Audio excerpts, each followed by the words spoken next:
Ugh. There we are. Ow. Ow. Getting the cat in. She finally decided to come in. And then my knee went out. Yeah. How are you guys? Oh, shoot. You're going to hear an echo. Wait a minute. Wait. Gotta turn that off. You'll be hearing an echo all over the place from that. No. Gotta have that off. Oh my goodness. So how's everybody doing tonight? I see Katie's here. And Lee, Tia Fane's here. Lauren, hello. It's sorry about there not being a preview video for this.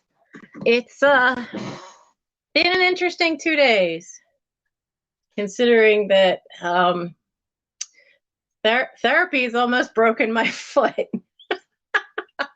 That's not a good thing, but if you don't laugh, you're gonna cry. So oh yes, do you want to come say hello? Come here, stand up. Yeah, stand up. Let's get this over with. Stand up. Come on. The doctor just came in from outside. Come on, stand up. Let's get it over with. Or you want to go on this side and stand up? She's been hanging out back. She got out on Gary. Come here. All right, fine. But she got out on Gary, and she's just been chilling out in the backyard on the swing we have out there. Every shed place has these swings. They've got, a roof over them and then a double-sided bench swing. And she's just been hanging out there watching whatever ate the cat food that was on the porch. So, and now, what are you doing? Don't you claw me. We've been playing games about getting mommy's attention, and there. Oh, she's gonna lay down over there. She'll crash us later. I'm sure she will. She did yesterday on Trisha's channel. She decided to come crash it. So I'm sure she will at some point. I was just hoping she'd do it now and get it out of the way. So Toronto is still awake. Okay. So everybody's saying hello to everybody. But yeah, therapy has gone well. And for those of you that didn't hear the great news, last Friday, something in the spine finally let go. So I could stand up straight. I washed the dishes without pain. It's been great. I still can't bend, but I could stand up straight for the first time since, when did I fall? May 18th? 19th was when I fell and injured myself. So that's great. That's massive improvement, the fact that I could stand up straight. I still can't lay flat without getting back spasms, so I'm still operating on a little bit of sleep. But my arthritis is such that it does this nasty little thing of putting jagged little edges out. And 15 or 16 years ago, I had the right foot operated on because it stress fractured. We didn't know I'd broken it as a kid. And that break was a compound fracture that didn't heal right. And it pulled everything out of whack. So it wore all the joints down where your top of your foot meets where the toes are. They reground 8 bones in my foot. Well, my knee keeps going out. Therapy noticed that my foot, instead of being straight, keeps turning out like this, and they keep forcing me to correct it. And by Wednesday, I had so much bone pain in my foot, we realized, wait a minute, this is exactly what happened before. So today was spent running around, getting x-rays, talking to the back specialist, When I have the next MRI, he's going to see to it does the foot. And now I have to fiddle with my insurance because I have different insurance than I did before. You know how that works. You know, you switch jobs, you switch insurance, and it's a fun mess. And I found out the foot surgeon up at Temple University Hospital's Foot, Ankle, and Hand Institute has retired. So my morning and early afternoon was all just running around and phone calls. So I have stuff pulled for tonight. I may have too much stuff pulled for tonight. I've only got, half the page. It has it written down. I was so wiped I took a nap earlier because I just was wiped out. So the second half of this sale, we'll probably just be playing it fast and loose as we have on other nights. So be prepared. Be prepared. So I'm glad looks like everybody's been having a good day. And hi, Tina Hendricks. Yeah, Katie had some neat packages. And I owe Katie a small package, but I've kind of been stalling because I've been trying to make something special out of special fabric I have for her. And I screwed it up 3 times because I was going to send it with this one. So I'm just going to send her package out and then send her the other thing later when I figure out what I'm doing wrong. So, oh, is that the way I should look at it, Rhonda? My body's going through a renovation. I think my body's too much like my house. It's just falling apart. But we do have one good thing with the house. Mike finally, after enough YouTube videos and going through an old, it's a one of those do-it-yourself series. But if you find if you own an old house that's prior to, say, 1970, if you find an old series of books that are the home repair books, snag that sucker, because the modern ones do not show you the old school kind of ways that they built a solid house. So Mike finally went through one of them, and in that was where he found what he needed to know to get the old sink apart so he could put the new spigot on. And we've had that new spigot. We've had that for 3 months now because the bolts underneath the sink were seized up and rusted fast. We couldn't take it off on the top either because the last time it got worked on by somebody in my family, they stripped the screws to the top part, so we couldn't get them off.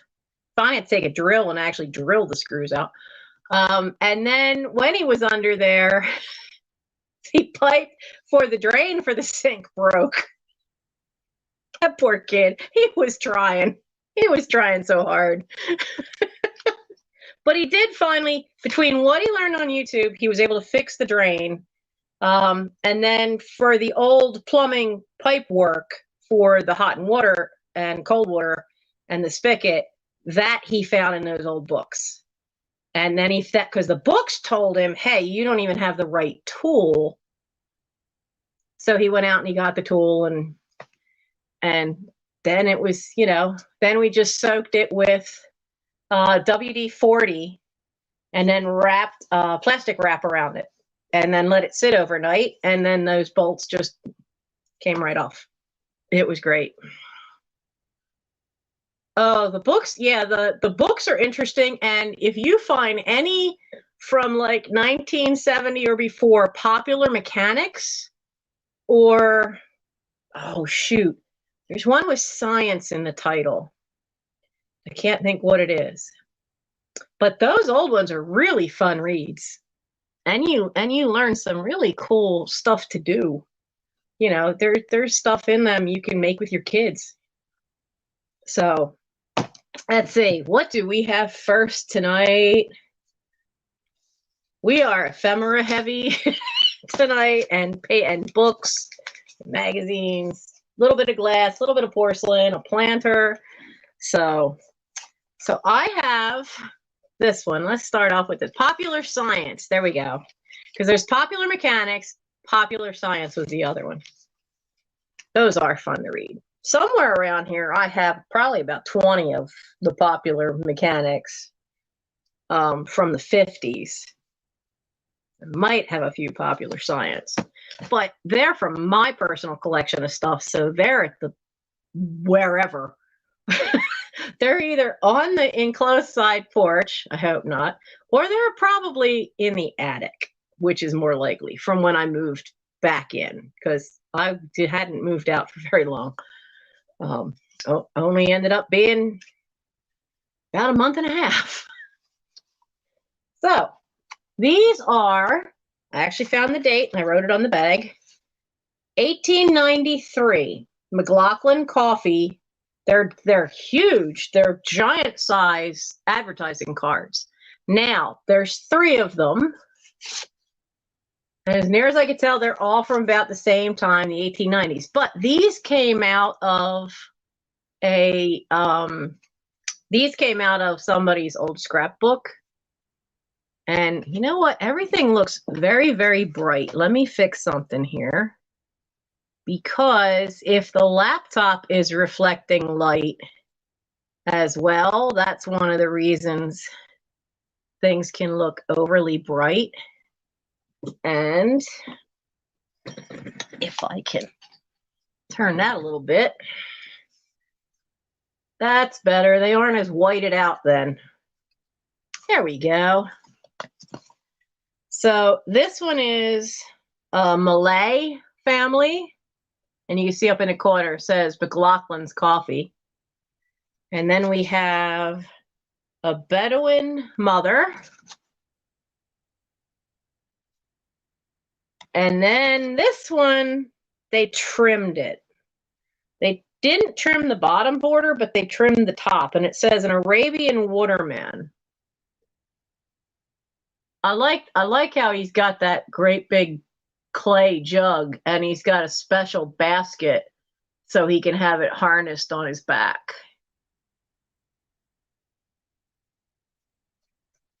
So those are pretty cool. But I don't know what to do with them. So I thought they don't fit for any of the craft things I do. They all have, problems with the backs that from being onto something. It's funny when you look at the back, there's like different things. Like this is a newspaper article. This is something else from a magazine. I think they literally just, kept pasting things over and over and over on top of different things. I don't know. But you get all 3 of these. And these large size ones you don't find very often. But you get all of these from the 1890s, McLaughlin's Coffee. They're all 3. They're $7 and number 85. $7, number 85. We'll put these back in their bag.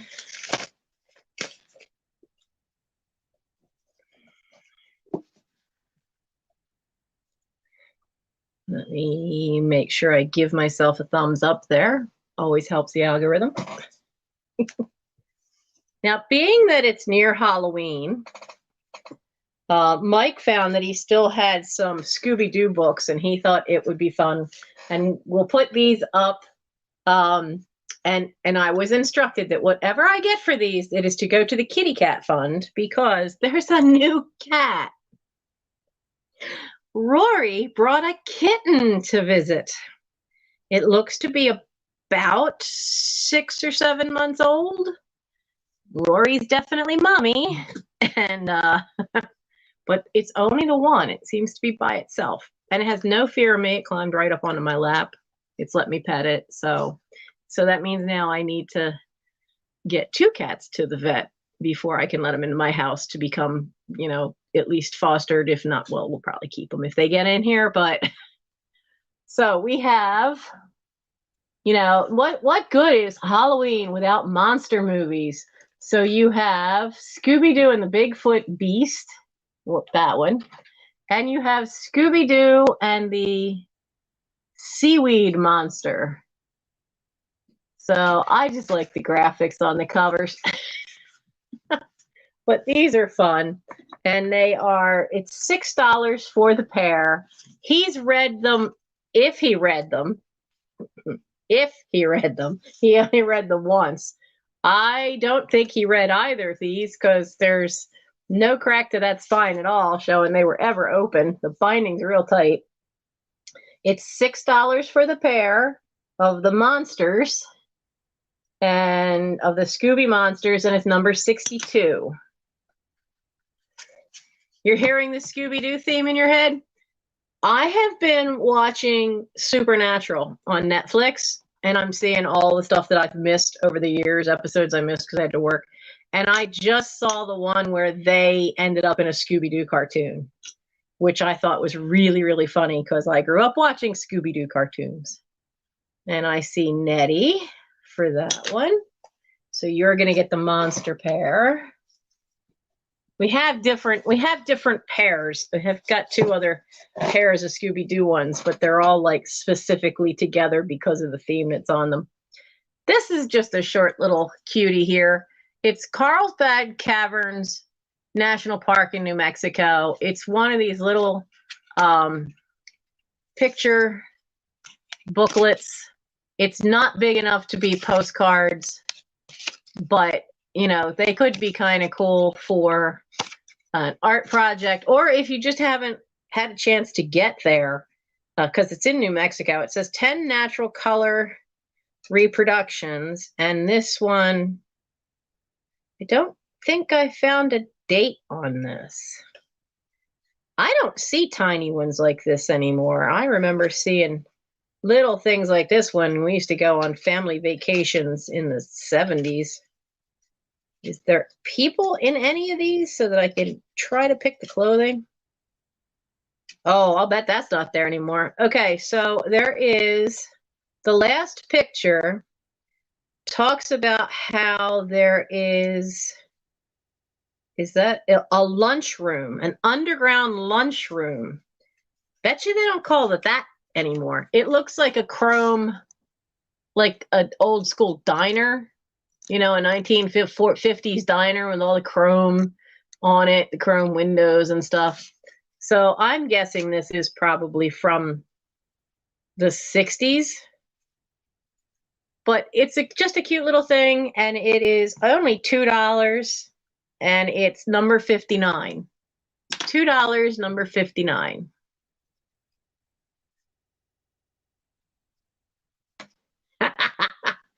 Yeah, Scrappy Doo I thought was annoying.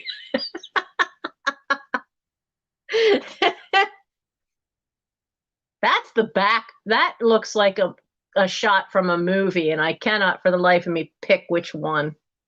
Pick half a dozen survivor mode movies, and that would be it. Okay. The next thing we have is, it's a cool book. Okay. Now, it had been a library book, so it's got the remains of where that had been, and there's a little barcode thing in the bottom, and they've got their name in the front. But the reason I'm putting this up is because this was such a cool read. It's from 1984. The first publishing was 1979, but it's called Growing Up Between the Wars. I love that cover. That illustration art is so cool. But it goes from 1918 to 1939. And I just absolutely loved it. I mean, now granted, all the pictures are black and white, but and those are Camden Girl Guides. Love those outfits. But it just gives you such a look at what things were like. Can you imagine playing tennis with that long skirt? You had to have white stockings on. And back then, you know, stockings were usually tied up with a garter. They weren't like pantyhose. So but it has some great images in it. But I found it really interesting because being somebody that likes to see the old fashions from then, you have that. This is an ad for underwear styles for growing girls. It's just so cool. And it is a fun read. And it's $4 and it's number 81. I mean, we love our vintage stuff, but you know, it's part of that is also learning what were they doing in which time period. So, but that is just $4 and it's number 81.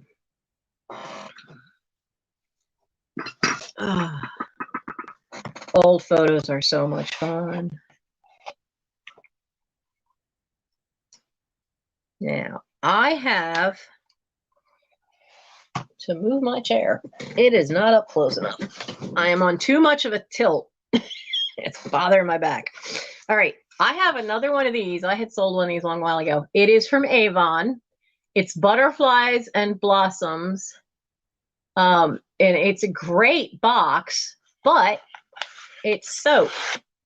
Now, this one, you're getting a little of a discount on because the one decal came off. So you can see damage right there to the decal on the one soap, but they do still have the original decals. They've never been used.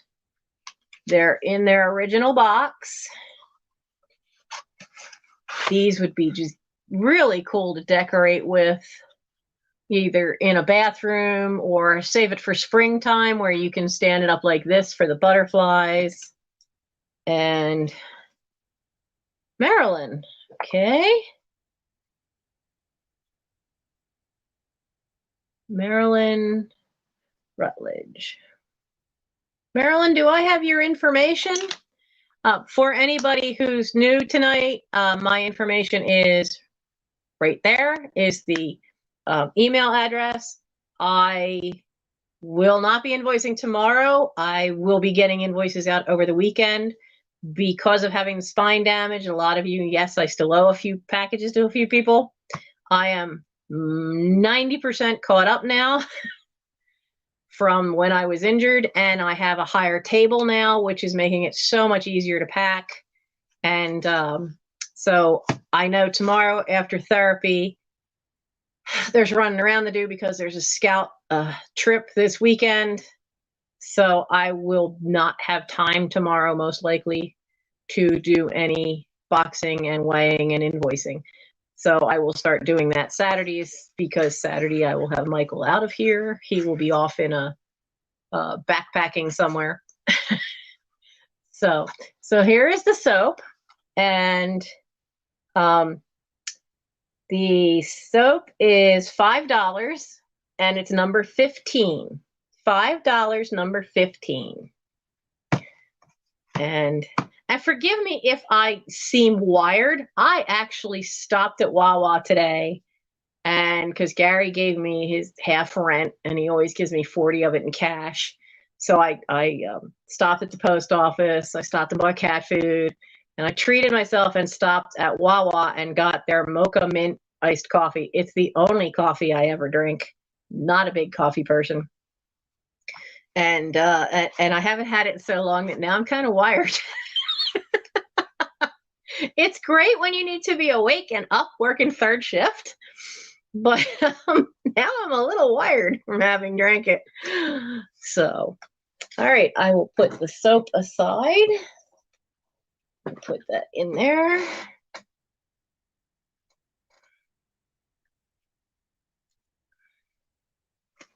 Hey, that's cool, Iris.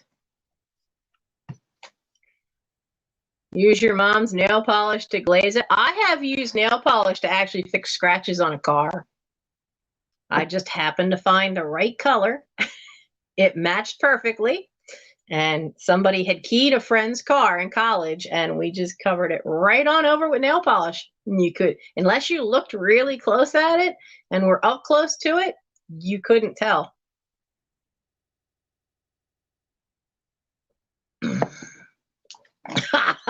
I'm good when I'm wired. Yeah.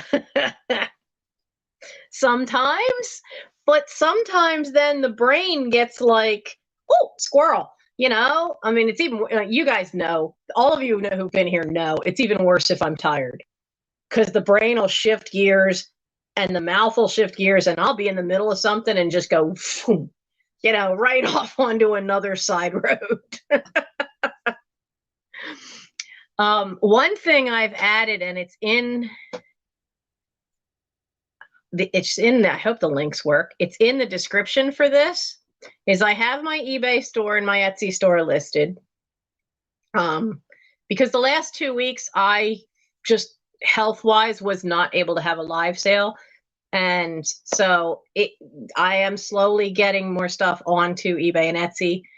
So their link is in the description, but there's also a thing of buy me a tea in the description. Now, you might see it on other channels and they call it buy me a coffee, buy me a milkshake. You can call it whatever you want, but the website is called Buy Me a Coffee. Any proceeds I get from the Buy Me a Tea specifically are going to one savings account, because that fund is going to be to get the 2 outdoor cats to the vet and get them all checked out, because I cannot bring them into the house until we make sure they have no illnesses and they have all their shots, because I'm not going to risk having them make the doctor sick. For those of you who don't know, and there have been pictures on my Instagram of Rory. Rory has started coming back around the beginning of this year. She is one of my cat, the doctor's siblings. She is the one I could not catch. When Rory first started coming around the beginning of this year, she was kind of fat. And then she was really skinny. And then she got too skinny. Like you could see the rib cage skinny. She brought a kitten with her the last 2 days. And, has introduced me to the kitten. Now, the kitten is maybe 8 months old. So I think the kitten is somewhere between 6 to 8 months at the oldest. So that means now I have 2 cats to rescue. So all the stuff from the Buy Me a Tea is going to go to the vet. That was another call I made today. I called the vet. Rory's ear no longer is infected because I've been spraying wound spray on it. So the money that's needed there will be for all of the shots, all the vaccinations, and getting them both fixed. They are both females. So the doctor has a niece that she's looked at but hasn't gotten near to meet yet. The niece tried. The niece is all black and looks exactly like the doctor, but is completely black. The very pointy face, the same body shape, looks just like the doctor, but it's the doctor's niece. So now I got to come up with a new name. So that's what the Buy Me a Tea will be going for. So if anybody wants to buy me a tea, you should know where that's actually going. That is going to specifically to get these kitties off the streets before winter, because I've put a lot of time into Rory all summer, feeding her and getting her used to being touched and petted. I can pick her up briefly. I can't cuddle. There is no holding her. I could literally just pick her up, move her from here to here. That's it. So still got some work on with her, but her kitten has absolutely no fear. As soon as it figured out there was food, I could pet it. It climbed into my lap. That one has no fear of me whatsoever. So I want to get them as soon as I can.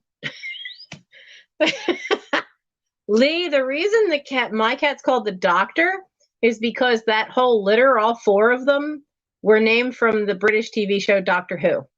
The mother was River Song, which was the doctor's wife in the show.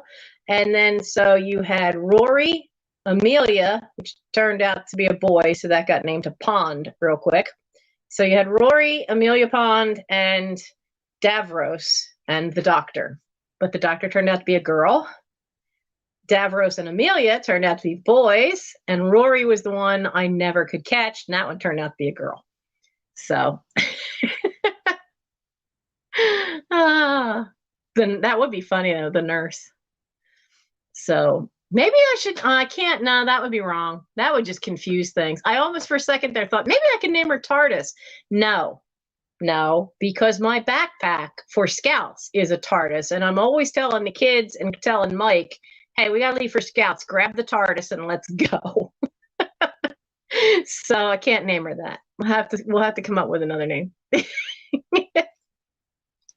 So let's see. We were at the Avon soap. There were no takers for that. I have this little cutie.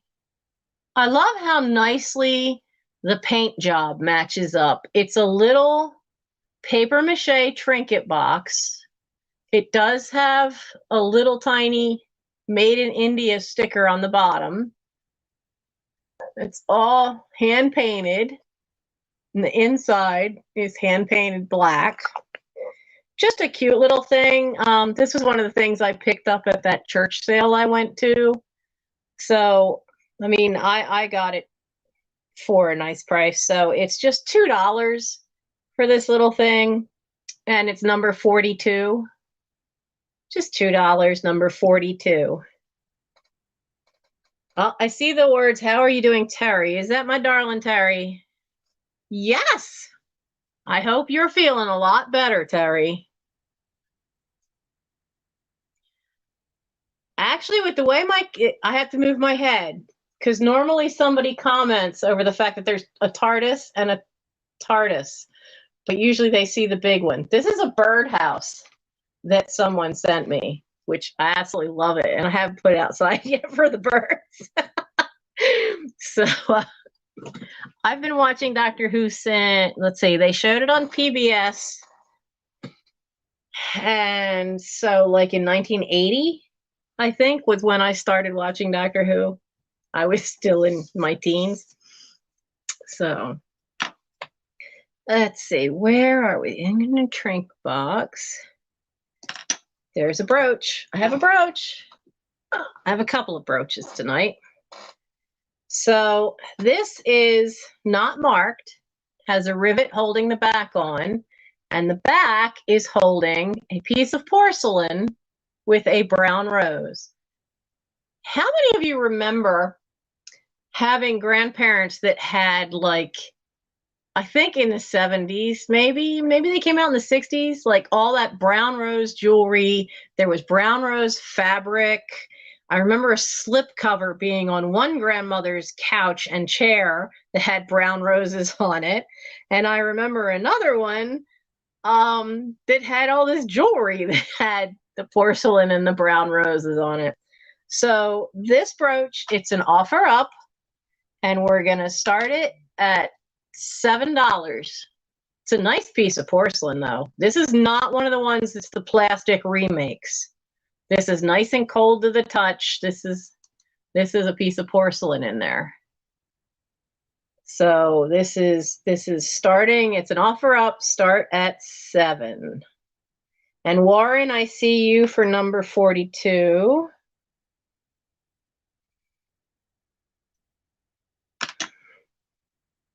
Yep, brown rose fabric. Yeah.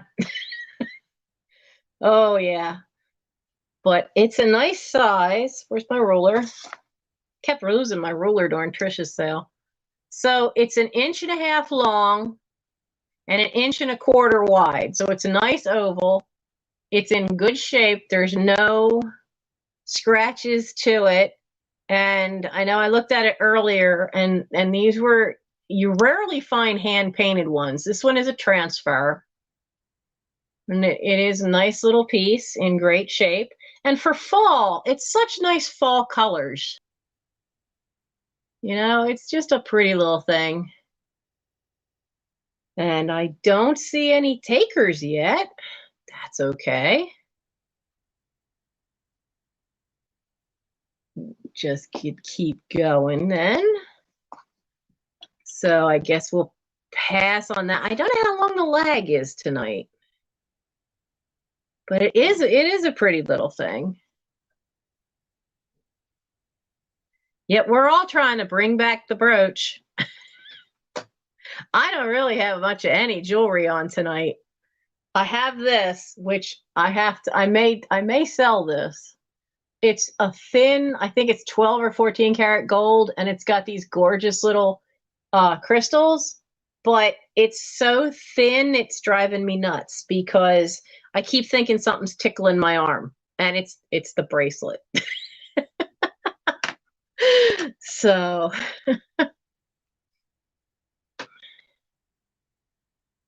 aw, Terry, you're still having trouble?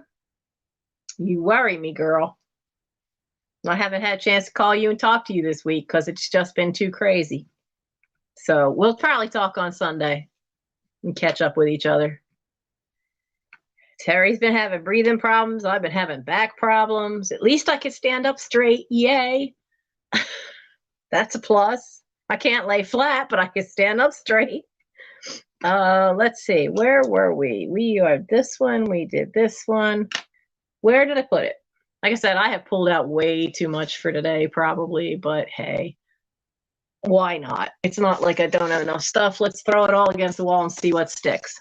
So this has issues. This is a Time magazine from December 9th, 1935. Dude in a top hat is Undersecretary of State Phillips, whoever that is. So this has some issues. So the back cover is coming off and has a lot of little tears to it. The front cover has also come off. Has Coney and Vacuum Oil Company Gargoyle Lubricants ad.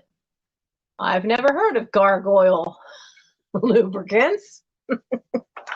And the very first, what is this? Is this the first two pages? Oh, wait, this might be, oh, this is the center. Okay, this is supposed to be in the center. So this is the center ad. The center ad is loose. The center ad is for Country Home Magazine. I haven't seen that in decades. And then it has Old Taylor Straight Whiskey ad on this side, and Superba Barithia? Anyway, it has Silk Tie ad on there. That's supposed to be in the center, so we'll put that in there. But it has a lot of neat stuff. It has you know, most of the images are black and white. I personally love finding the old car ads, and that one's for the new Ford V8 1936. I know there's an ad for Buick 8. There's an ad for a Packard. I know I saw those. It of course has all the usual things like national affairs inside. There's an ad for Chevrolet, but it doesn't show a car. Another ad, there's McCullum's whiskey. Boy, there's a lot of booze in this thing. Look, Guardian. So this is fun to go through, and you can use it for whatever you want. If you want to use it for junk journaling, if you just want to use it to have fun. Oh, Gargoyle Lubricant, was it mobile gas? Okay. Steph, I was hoping I saw that. Steph, I was hoping I'd see you tonight. I have a message for you. So this Time magazine, because of the condition it's in, it's just $5. 1935 Time magazine, it's $5, and it's number 80. $5, number 80. Okay, Steph, darling, you have not gotten your invoice yet. You know that. And if you've been watching, you know the spine issues. Your tea set, that Mexican set, is too heavy for me to move. So Mike goes away this weekend for Scouts. He promises me that Monday he is going to help me get that packed, because I can't lift it once it's all in a box. I can't. It's just too heavy. It causes severe spasms. So This week, dear, you should have beginning of next week, you should have your invoice, and we'll get that Mexican pottery set all packed up for you, because I just can't do that one by myself at all. It's just way too much weight. The nice part of having waited, though, is UPS is now on pirate ship. So it might be cheaper for you because I might be able to send it UPS. Okay. Oh, you're moving? Well, I'll hang on to it then. You let me know when you're moved and in the new place. If it's, because where it's sitting, it's at the other end of the room on the other desk. It's not in the way or anything. So I will make sure I make a note of that, because I have something else for somebody who was moving, and I can't send that till next month because they literally are moving next week. They're moving next week. So, okay. So were there any takers for, I got to back up a little bit. No, I don't see any takers for the Time magazine. Yeah, that UPS being on there is nice. Okay, so where is it? I know it's here. I put it up here. So for those of you who saw me at Trisha's sale, don't be shocked. I had a different plate of this exact same pattern, and somebody emailed me after the sale, and so that one sold. But I have another one, and it's the exact same thing. It has the same image on the back, which is the sakura flower with an H in the middle of it. It says hand painted Japan. Now I actually looked it up right during Trisha's sale. So this is early iridescent wear. Now there is a little bit of wear on this one. So like there's a little spot. Can you see it right there? If I angle it just right, where there's some wear. Either that or they just missed a spot, but I think it's a little bit of wear on the orange, and the black lines on the bottom here don't completely cover all the way across. Now that symbol on the back is the Hotoyu Shoten, which means Shoten, if that's part of the name, means that it was a pottery that owned its own kiln. So the mark that they found said it was between the 20s and 30s, which I know from, I think it was George the Antique Nomad that had told us in something. Uncle George basically told us that when it's this lighter orange and this more silvery blue, that's the early iridescent stuff. That's the stuff from the 20s and 30s. And then when I found the mark on the website I use, that confirmed it, that it is from the 30s. Now the black lines definitely are a transfer. The nice part of this one is you can see on this one, you can see it really well. The very center of the two flowers, you see the light hitting them?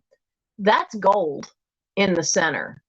And you really couldn't, it didn't seem to be as thick on the one I had yesterday, but this one, it shows up really well. The colors in the flowers are all hand painted, and these little tiny white bits, this is slip porcelain, where they water down some of the porcelain clay, and then they can put it on, and it's raised up a little bit, and they put it on like it's icing, and then it's fired on there to make it stick. And you can see this one here and here and here. They didn't color in the cherry blossom flowers that well. They're a little off. But I love the flowers down here just have this watercolor look, as well as the leaves. So this is $8, and it's number 65. $8, number 65 for the 1930s iridescent plate. It's 7.5 inches wide, has a cute bluebird on it. Would be really cute to have hanging up somewhere. Be really pretty for spring. So, but this one is number 65. There we go. Oh yeah, I had to leave early yesterday because I had border reviews for Boy Scouts. And as head of advancement, I have to be there. They cannot even start them if I'm not there. So, because I have all the grow sheets and any emails of stuff, last minute stuff that a kid has done. So, yeah, I had to go. I had to leave her, say hell, grab my uniform shirt and hit the road. And next Wednesday is my 56th birthday. And for the first time ever, it's actually falls on a scout night when we actually have something going on. So it's the court of honor where the kids get all of their rank and they get their rank advancement, they get all their merit badges. I can think of worse ways to spend a birthday. So it was not my first choice, mind you, but I can think of worse ways to spend a birthday. So it'll be fine.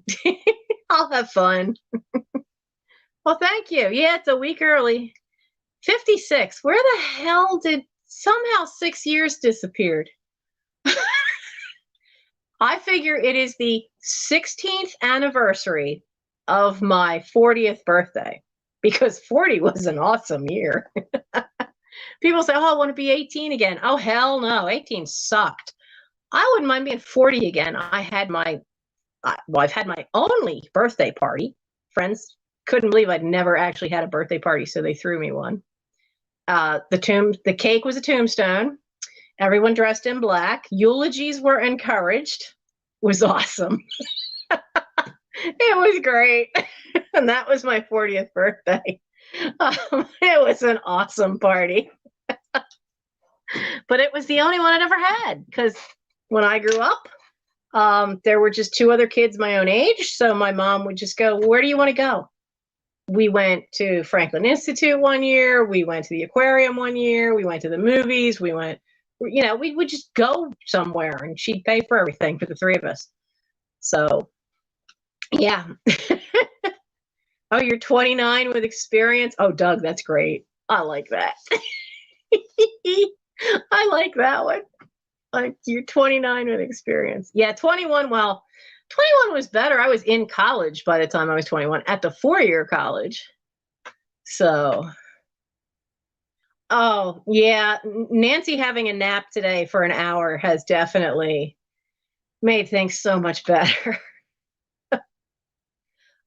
They have me trying to sleep on my stomach, and I can't do that very long, but I do get to sleep faster that way. Because the back isn't spasming. If I have the pillows under me and my back then is arched this way a little bit, I don't get the spasms that I get when I first lay down when I lay flat. So I finally actually feel rested for the first time in a couple of days. Because this nonsense of only sleeping for 2 hours at a time and then you move and then the back will spasm. Not a fan. Not a fan at all. And these spasms have only been the last 2.5 weeks. Something in traction we're finding the point where traction is really starting to pull things apart. And there are at least 2 nerves that they know are pinched. Now, one of them seems to have let go, or I wouldn't be standing up straight. So now there's one that still is a problem. And I now spend probably 60% of my day pain-free, which is fantastic. I just wish I could get some sleep to go with it. So, yeah, it is rough when every time you move, when you sleep, you spasm. Now, I've gotten used to sleeping and not moving because I've had emergency gallbladder surgery, I've had foot surgery, and I've had a torn ligament in the other ankle, and I've also had hernia surgery. So all of those will make you very sore. So if you roll around at night when you sleep, you'll wake up from the pain. So I usually am pretty much like a log. I am most of the time in the same position when I wake up as I was when I went to sleep. Just because in the last 20 years, I've had all of those things happen. And so I've pretty much trained myself not to move. So let's see, where are we up to now? We did the plate. And I don't think. Christina. Christina, I'm about ready to slap my child for your sake, dear. Your crown, your tiara is missing. When he helped move everything to get the table, him and another former Boy Scout, figured out a way to raise that table for me 12 inches so I didn't have to bend. They moved everything without me being there. And Mike had enough sense to look at that tiara and the plastic box it's in and go, we don't want to crush this. So he put it somewhere safe, out of the way. And I could slap him because he can't remember where it is and I haven't found it yet. I'm ready to slap him. Oh no, my pajama party, I am going to figure out how to wear that big heavy one. Not the whole night, but I'm going to wear it. I have to wear a wig to wear that big tiara that I have because it doesn't fit quite right. And that way you have something to really anchor it in on. My hair without a perm is really, there's a lot of it, but it's really fine. And so bobby pins don't stay in my hair. So anytime I've had to wear something that's gone into my hair, I've usually had to wear a wig first. So yeah. We have to get me to 1,000 so I can have that party. That'll be an all-night pajama party. So let's see, what are we at? We are up to another Scooby-Doo set. Which set? We're up to the haunting set. Okay. So somewhere safe, right? In this house, I dread anytime somewhere safe comes up because then it's like, where is that? So these are both about haunting and ghosts. So this one is Scooby-Doo and a Haunted House. And then this one is the case of the wrestler's ghost. So I thought these would be two fun ones to put together since they're both ghost haunting kind of thing. They go together well. So these are $6 for the pair. And again, I don't think he ever read these. My mom got these, and it was from Scholastic, and you got 2 mailed to you every month, and I don't think he read most of them. So we have these two, the haunting and the ghost one, for $6, number 83. $6, number 83.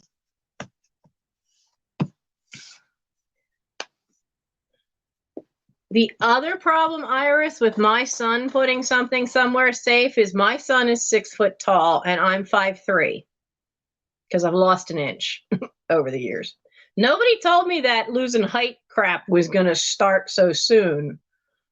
So he'll put stuff somewhere safe and then I'll find it and I'll be like, I can't reach it because he'll be up too high. Iris, the only time my hair has any real body is when I would get it permed. So I used to get it permed a lot, especially when I was doing operettas, because then it would take a curl and I could do more with it. But I also used to have long hair. I miss my long hair still. I'm letting it grow back in. So you know my name if you need me. Okay, Christina. Mike remembers what room it's not in. So it's not in the room they actually were in the Black Hole Challenge room where they actually were fixing up the card table so I could pack there. He said it's not in there, and he says, and it's not in your bedroom. And it certainly wouldn't be in Gary's room. And he says, maybe I put it in my room, but I've looked around his room and I didn't see it anywhere. So let's see. We have, where's the owls? Have an owl. We have and I had one of these before, but it didn't look like this. The one before was smooth, I think. I have a little pottery owl, but all of this is indented to be the feathers. He's got a neat little glaze, drip glaze all around him. Now you can see where they didn't glaze the bottom. There's no maker's mark, but he's a really cute little guy. I mean, he's a tiny little thing. Came out of a shadow box. He's not quite he's not even really an inch tall. Hi, Lavish Bang. I'm Melinda. So this little cutie pie, this little round owl with the feathers, this one is $6 and he's number 47. He's $6 and he's number 47. Let's see if it'll focus better. I hate this camera for focus. This camera on this phone just doesn't like to focus. It's funny, it's like there are 4 cameras on the back of this phone and only one facing you, and the one facing you is not that good. Okay. So that was the little round one. And let's jump one and do the other one too.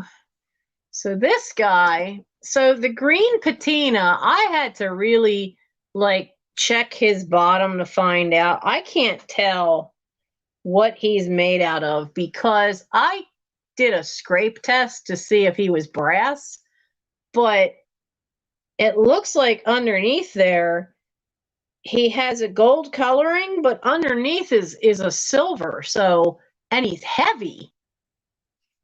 So he's not lightweight, but they painted on a green to try to get that you know when copper turns green and they like that patina? It's whatever that's called because it starts with a V and I can never pronounce it. So he's a horned owl. You can see the neat feathers up top. He's 1 3/4 inches tall.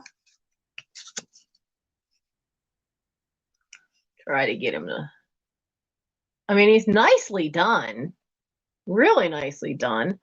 And there is, I saw it. I got to find it again because they really did a nice job hiding them. So I could only find one mold line and it's on this side, but you really have to be looking at it to see it. It's hidden in the feathers so well, and it's really hard to see it. And I can't see, there should be a mold line on the other side somewhere, and I can't find it anywhere else. But he's got some weight to him, and he's a neat little metal one. And so he is, I looked him up, and he is $7 for the little owl metal one, and he's number 73. $7, number 73. You know, with that green on him, he'd be great for a little Halloween display. Tuck him in there. And we have, okay, so we have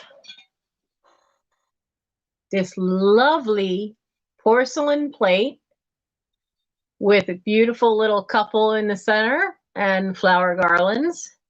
And I believe they are, I mean, it's all transfer.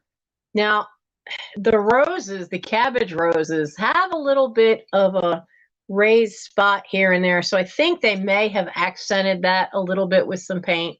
Wonderful open reticulated work.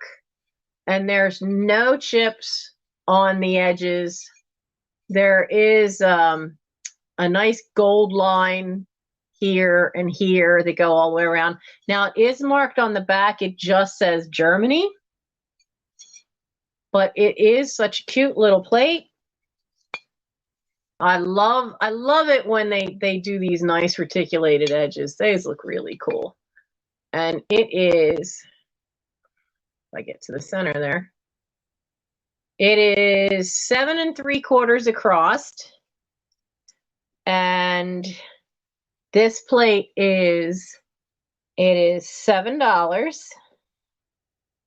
And it's number 34. $7, number 34 for the plate from Germany. Is it verdigris or verdigris? Or verdigris? I don't know. I can never say. Isn't that beautiful? It really is such a pretty piece. These things always make me think of snowflakes when they have all that great reticulated work.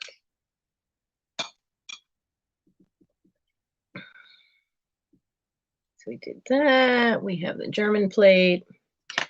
Where's the Simplicity books? Cute for you. So I have these. This first one makes me think of Jodi Renshaw. She could rock that outfit, couldn't she? So there are 5 of these. They are Simplicity Fashion News. And they are, I think, all from the 60s. And what they have inside, they have this one. And there's a spring one. Now this one has a crimped up cover and first page. So the cover and first page are messed up. There's an awful lot of green in this one. We were laughing about this one before. Nice fall colors, but boy, is that an awful lot of plaid to wear. And this one, though, was the one that Jodi could seriously rock that. But one thing that caught my eye, it says the London Swingers, what they are. So I was looking at it today going, oh, I still got to find the page for that. Now, this one also has a little bit of condition issues in like the bottom corner here is crimped up a little bit. No, I don't want the kids. Where are those girls that were the swingers? Because they cracked me up. There's a tear on the pages too that's folded over, and I don't want to make it worse. I love plaid too, but that outfit's a whole lot of plaid. Okay, are you ready for these swingers? I like pink, but boy, that's a whole lot of Pepto-Bismol pink going on there. Woof. She looks like Petula Clark, that blonde, if that's what I'm thinking of. But woof, you can tell. Look at this. Look at the length of those skirts, man. And now I keep seeing like kids that are, teenage girls that are just discovering like 1960s dresses and they love them. So, but boy, that's pretty cool. And also the hairstyles. This poor one, she spent time with her hair in rollers under one of those hair dryers. The suitcase hair dryers that you had to put the big plastic thing over your head and it had the hose coming out. And yeah, I used one of them right up through high school, was my sister's. Because if my hair is not set in curlers when it's dries, then it won't hold the curl. And 1968, there we go. There's a year, 1968. So, but I used that thing till the motor burned out. So all 5 of these with all their fun pictures inside of them. It's $5, number 28. $5, number 28 for these. I just think these would be just so much fun. I mean, first off, if you want to make, clothing that looks period, you need to know what it looked like. So, even if you find stuff that even what it looks like, then you can copy it. And sometimes you can even find stuff that looks enough like it of modern clothing that it's just a matter of tailoring it and putting the darts in the right place. So, but that for all 5 of them, it is $5, number 28 for those. So now, you ready for a planter? We have 33 here tonight, and I have a donkey planter. Donkey. always in Shrek. Donkey. So this is, it's hard to see. There's a little mark down here, it says Japan, and that shape is a keystone. Anybody from Pennsylvania recognizes a keystone mark. Now, when I looked that up, it's an unidentified mark from the 1950s. Now, there's still, the dirt is free, because if you see down in his little legs there and in the wheels, in the wheel wells, there's still a little crud down in there I couldn't get out. But I will see if I can find some Q-tips, if I still have any left, and see if I can get that out of those little wells. But other than that, it's clean. It's good. I do not see very much crazing on this until you get underneath. Now, there is some crazing here, but none of it has darkened. There's crazing on his face, but I guess because of the brown wicker pattern of the basket part, you really can't see if there's crazing on that. I did not find any chips either, which is good. I cracked up the fact that his tongue is sticking out at you. You know, his tongue's sticking out. He's got a cute little face. So this is an offer up, and Donkey is going to start at $8. I picked him up at a really good price, so I can start him nice and low for you. He is $8. There is a piece here that is not a chip. It is a little extra piece of porcelain stuck on the wheel, but it's under the paint and under the glaze. So I see Terry starting us off at $8. This is an offer up. They really did a nice job with him, because he's got a surprising amount of stuff here, because he's got the yoke around his neck, and then he's got the harness part with it, which is made to look like all rope, and then they even put a padding part underneath the rope. They even gave him like a mohawk. This is what made me laugh. Okay, I know a lot of donkeys have a little tuft of hair, but the shape of that. Where's my white piece of paper here? I want you to see this. Doesn't that look like a mohawk? He has a mohawk. That's a mohawk. He has a mohawk. He is punk rocker hiding in a donkey body. He has a mohawk. But he's just in great shape. And this was at the church bazaar that I managed to go to 2 weeks ago. And he's just so much fun. Such a cute guy. The mohawk sold me immediately. I was like, oh, I have to. He's a hidden punk rocker here. I'm trying to get, his nose sticks out. Come on here. So that nose sticks out. He's 8.5 inches long. But he would be great. And being that size, I mean, you could do so much with him. You could stick napkins in him. You know, those old ones, not the old ones, but the holiday napkins that are usually a rectangle and only about that wide. They would fit right in there. You could put a plant in him. You could put a flower arrangement in him. You could do whatever you wanted with this little guy. He is just so much fun. He's ready to like eat at your table. He's just licking his lips, looking for that sugar cube. Him and his little punk haircut. So he's just waiting to come to your house and just rock out to some punk music. I don't even know any punk bands anymore. I remember when punk music kind of like first hit the US. And I remember all the things about using egg whites to make the hair stick up.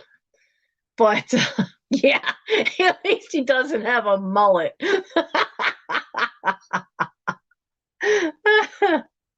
But they gave him a nice detail too. I like the fact that like there's a white, let me see if I can turn it so you can see it. There's white patches that go around the ears. So he's not just all black or all a dark gray. He's white and black, but it gives him some character having the ears like that. But that hair. that little bit of hair. The basket's nice too. I really like the well, I guess what would they call it? It's not a rickshaw. Brain damage here. It's not a rickshaw, but the little wagon, being that it's meant to look like wicker, I think they did a nice job making that look like a woven basket. Yeah, I mean that would be cool even when you get to Easter, because it's already a little basket. So you could even just put some little Easter grass in there and a couple of fake Easter eggs, maybe a little bunny sticking up. You make an instant holiday assemblage with him, be kind of cool. So I see Cricket at 15.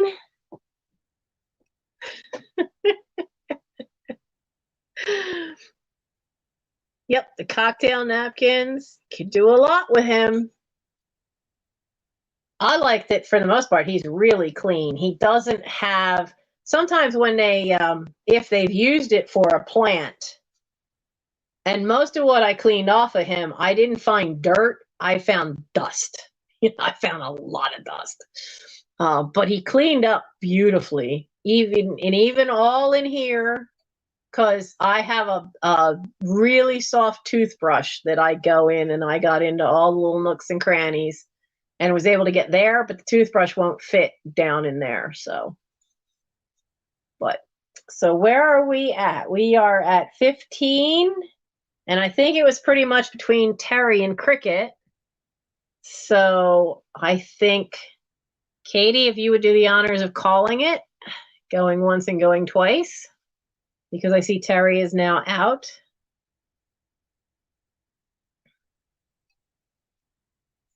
See, I like when I can find unusual planters and fun ones. I think the only planter I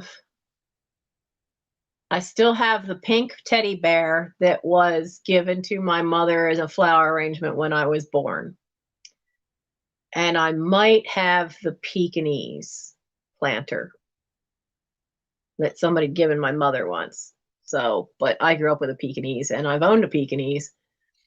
So I have that. I don't use them for plants though. Not these fun figural ones. Look at that face. Give me a sugar cube. I want a sugar cube. Give me a sugar cube. So we have Cricket for 15.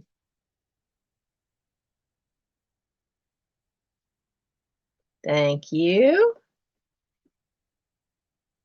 Punk Rocker is coming to your house. Donkey. Donkey has a new home. Now, let's see. Where are we at now? We've got another little one that's just going to be an easy little thing to do now. I found a date. Where did I find a date? There was one. Okay. This picture gave me a date because they've got a little canoe kind of thing, and that's St. Mark's in the back. And so I looked it up on the back of this, because these are all from Venice, and it says St. Mark's Square during the phenomenon of high tide in 1966. Unfortunately, I've seen it on the news where St. Mark's has flooded more often than it did then. So if you ever get the chance to go to Venice, go. Not only is it sinking, that all the climate problems are making the flooding worse, but these pictures are fantastic. And on the backs, they have everything they have it in Italian, in English, in German, and in Spanish. And it gives the description. I've seen that bridge in a lot of movies. But they really have some great images. We're coming up to my favorite. So I've seen this one a lot. My favorite, though, is this guy. There he is. This one. That is a spiral staircase in that tower. Isn't that the coolest looking thing? That is the staircase of Palazzo Contarini, known as the Bavolo staircase. It is one of the most monumental exterior staircases in Venice, the work of Giovanni Candi towards the end of the 15th century. 15th century, which means what? 1600s? I mean, that's a stunner to still have that in existence. It looks fabulous. Why did they not put that in Assassin's Creed games? They put a lot of Venice in that game. They didn't put that in. Oh, I don't know if that's haunted, but boy, some of the churches over there. Tell me that's not haunted. So there's 30 different pictures, even one on the back. And it's a cute way to like take a mini vacation and see his sights, because there's 30 pictures in there. Yeah, there wouldn't that be a banister to slide down? Okay, so 15, I always got this backwards. So 15th century is 1400s. Okay. Always get it backwards. So the Venezia, the little Venice booklet of pictures, it's $3. It's number 75. $3, number 75.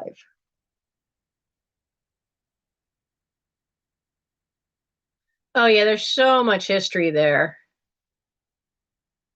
So much history there. And Terry.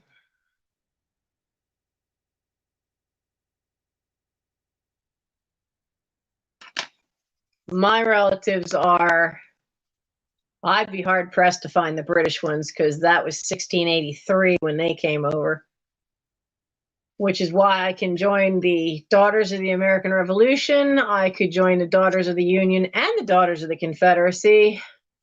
There was somebody in the War of 1812. There was somebody in pretty much every war up to Vietnam when my brother was in. So, yeah. But the rest of the stuff is in Germany. Steph.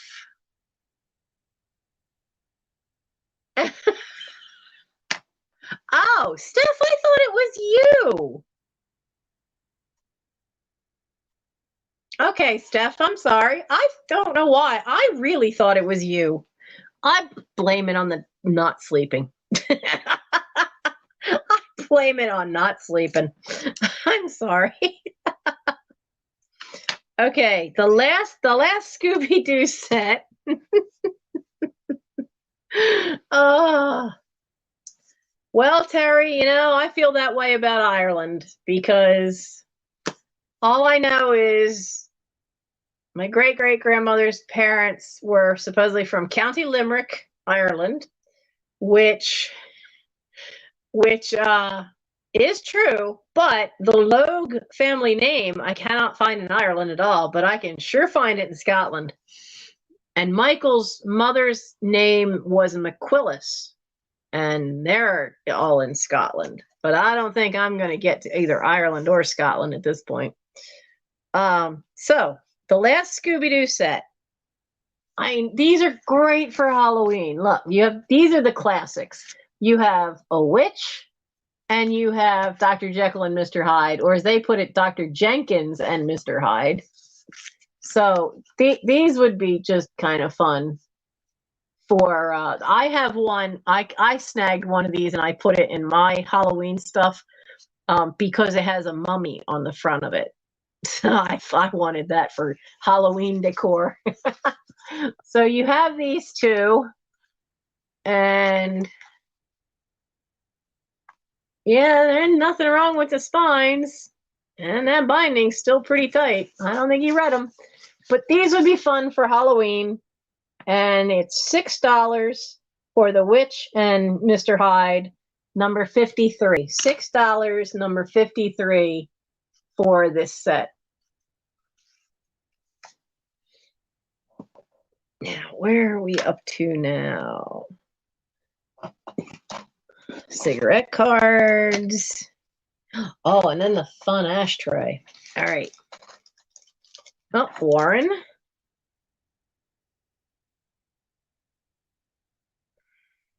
Thank you, Warren. Okay, I have, which is which?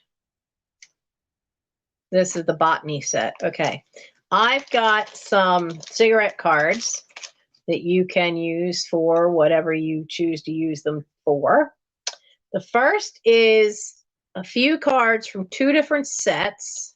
Come on, set. Oh, no, you bugger. Oh, this is gonna hurt. I'll be right back. I dropped them. Oh, this is good.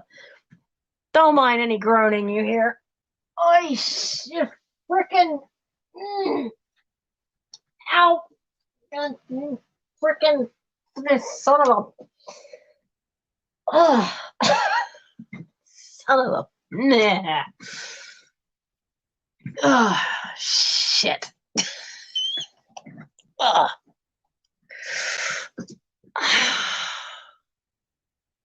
I hate bending the floor level. Oh. I really hate bending the floor level. Ow.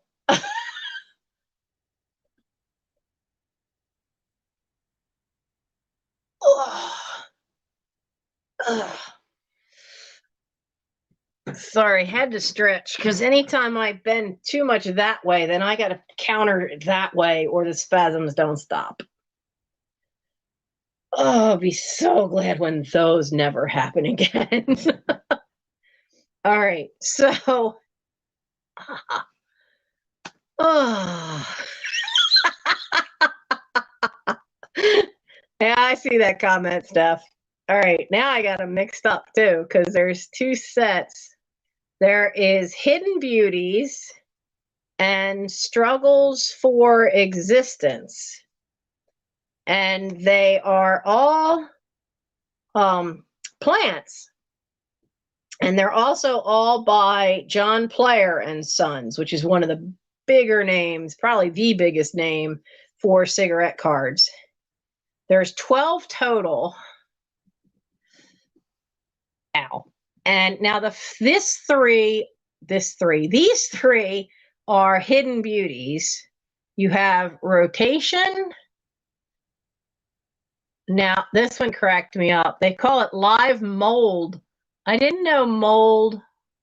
Focus. You're not going to focus. I didn't know mold was spelled differently back then. They have M-O-U-L-D.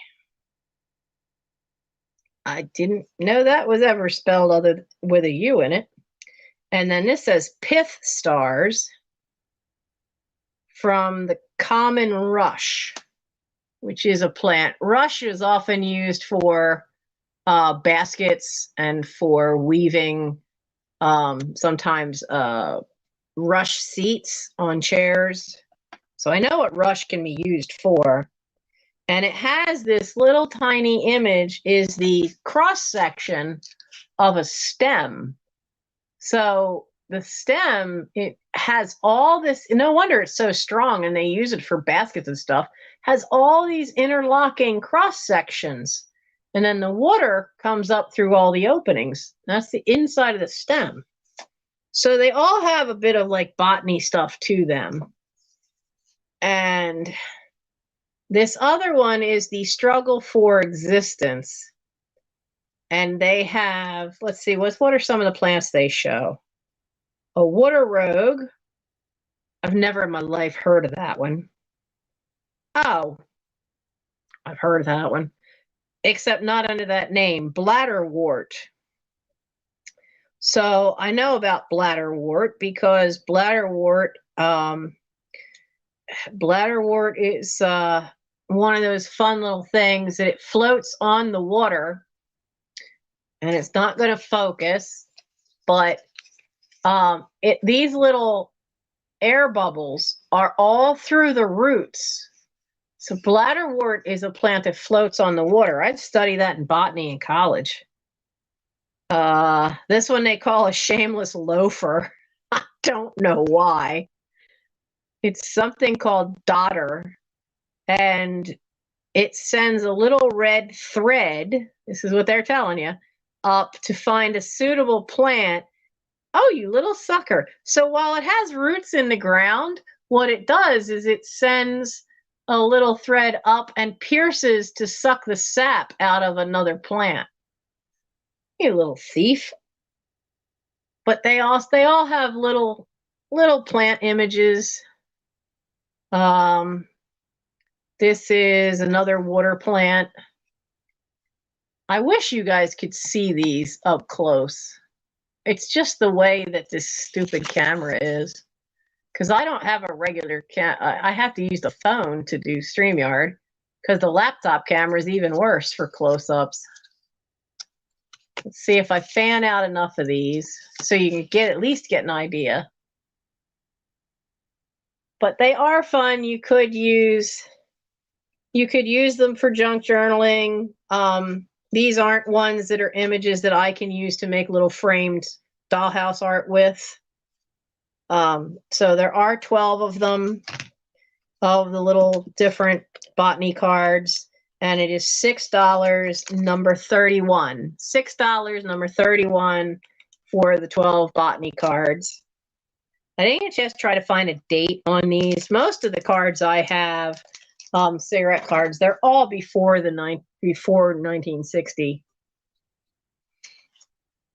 So the other set I have is it's only 8 cards. And this one, though, is flags, national flags. And Warren, are you upset because you heard me say a word? Yeah, I was trying not to curse. Spasms hurt.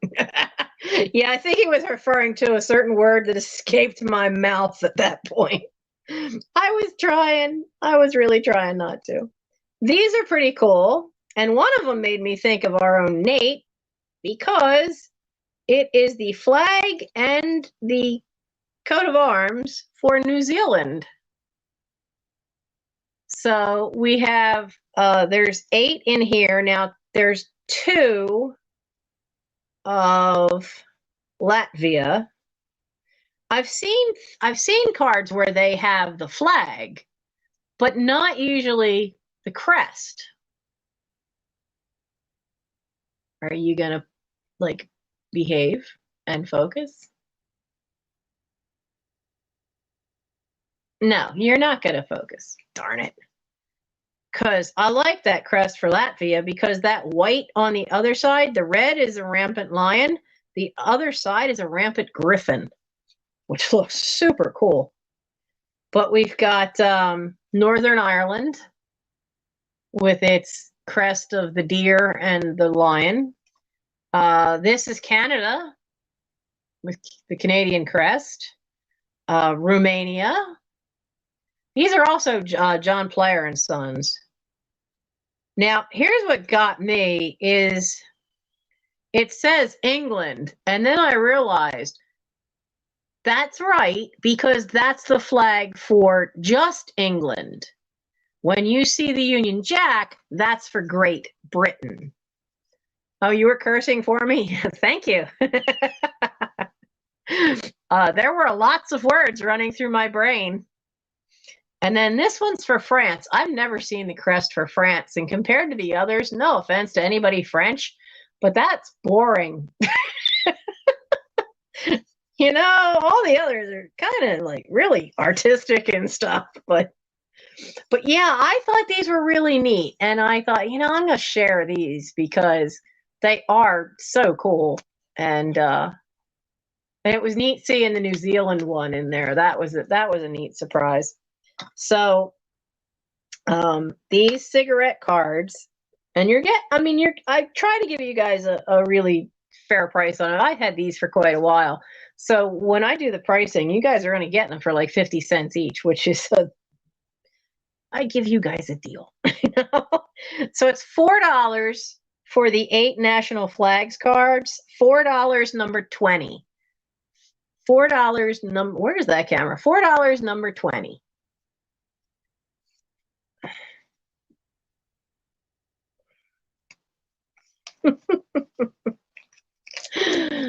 Iris, you don't want to face plant on your computer. Your computer won't like it.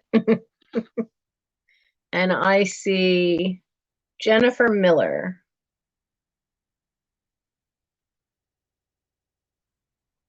Thank you.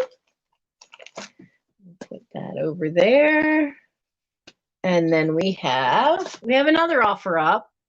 This one's a little on the heavy side because this is a fabulous piece of glass. It's a glass ashtray. This glass is a little on the thick side too. And then this top part is cut. To get that nice smooth edge, it's cut. Now, and you see the white line there? Doesn't that mean that the inside that it's cased glass? Am I right in that? Is that when like there's an extra layer, like usually a colored layer, that's cased? So now that little black spots, I'm going to take some barkeeper's friend to that because just using like palm olive and water did not get all of the little cigarette residue out of there. So I need to take a little barkeeper's friend and that'll clean right up. It only has the 2 indents, but the indents were cut into the glass and then all this flat part was cut in. But look at the outside of this. Isn't this gorgeous? I mean, what would this be? Hollywood Regency kind of look? Because it's heavy and I could not find a maker's mark. It has a solid heavy metal base to it, which has all these flowers and stuff. So this is an offer up. We're going to start it at 8. So we're going to start at 8. I could not figure out exactly how old because I couldn't find a maker. I think with that base, it even has these really old little dots. This is wool felt, which they don't really make anymore. So I'm thinking that this would probably be, I don't know if it'd be 50s or 60s. Because I've seen just the fact of like the weight and the thickness of the glass, because that glass is that thick. And that's that, all the way around. And it's made so that there's like an indent here. And then there's all this gold is just kind of like dabbed on this little, like almost like sponge painting. There's a line of gold underneath there. And then you have these wonderful, if it's that way, they look like little hearts all the way around. There's no scratches to the gold anywhere. I don't see anywhere. It's the only thing is, like I said, there's a little bit of black residue in there, but I'm going to try that to get that out. And then this solid base. The only marking on it is it says 311 right there. So I tried to find out who on earth made it, and I didn't find anything. So it is 5 inches across, and it's 3 inches high. Now, the neat part of this is that if you wanted to, you could put just some little piece here, something flat, and make this as a base for you to sit something else on top of. Well, let's use her. I mean, if you wanted to use that to give height to a display, you would just need to find something small and flat that you could sit over the top, you know, to use it as a riser, or very carefully now, if you're gonna use it upside down, I would say put something on this to protect it, because where this is cut, there's, I don't think, I want to double check, but I don't recall there being any scratches. And I can feel one flea bite. I can't see it, but right here I can feel a tiny little rough stuff. And so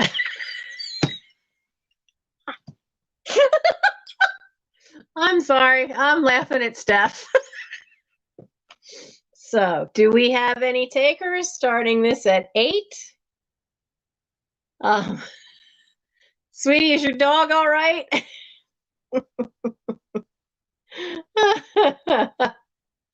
Well, I don't see anyone who wants to start off on this, which is okay. I mean, I can always put this one on eBay. It's definitely a unique piece. So we'll pass on that one. And let's backtrack for Steph a little bit here.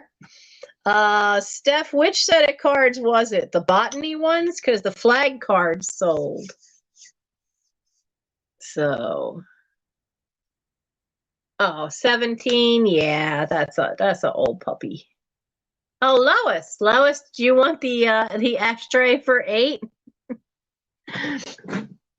That is,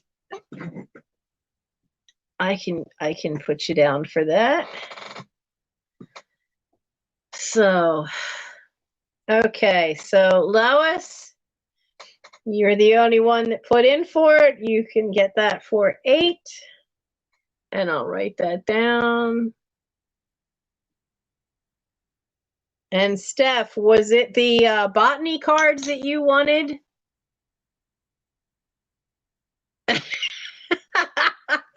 The cards that hurt me? Yeah, those little suckers hurt me. All right, I will put you down for that. And now we're to the end of my list, but that doesn't mean I don't still have stuff. Like I said, I think I pulled more stuff than and than I had thought I had.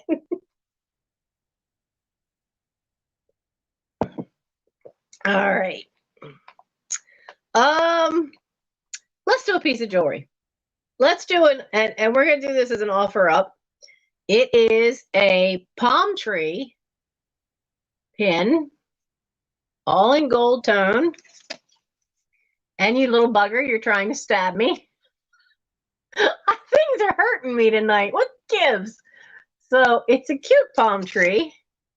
And we're gonna put this little sucker back in his little case there, lock you back in because I don't feel like being stabbed. Now, he is made of 2 separate pieces. So actually I think 3. So this top part is one piece, this front part's another, and the trunk is another. And wait, Melinda? Did I miss that? For 31? Oh, I did miss it.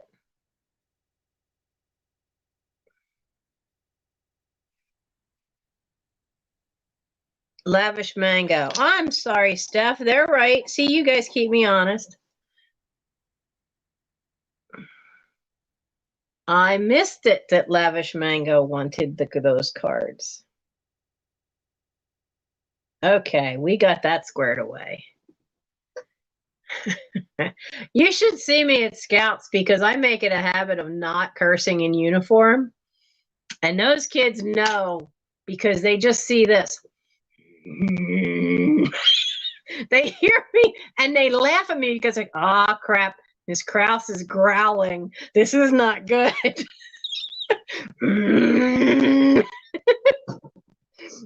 But I grew up with a grandfather that I don't remember before his first stroke. So he had a mouth that could make a sailor blush and had very unique curse words. So yeah. Yeah, I missed it. That's my fault. I missed it, but we got you now. We got you now. So, so this is going to be an offer up for the brooch. It is a wonderful gold tone, nice and shiny. I like the palm tree because they have, and you're not going to see the tiny little deals, but this outer part has all these teeny tiny lines to give it definition, and then it's nice and shiny on the stem line. So this is going to start at $6 for this wonderful pin. It is, what, 2.5 tall. It does not have a maker's name. It has a rivet that holds all the 3 parts together and then the pin on the back. The back does have the catch that folds over and closes. So, oh, yeah, netting. That's one thing my cats have to get used to. If I'm really pissed, they hear me growl. So we're starting this one at, what did I just say? So it's an offer up, and start it at, I am so easily distracted. I just completely forgot what I said we were going to start it at. Well, I know what I paid for it. Let's start it at 6. Let's start at 6 for the neat palm tree. I like, they really did a nice job. Like, there's some real definition too to that trunk of that tree too. I see Nettie for 6.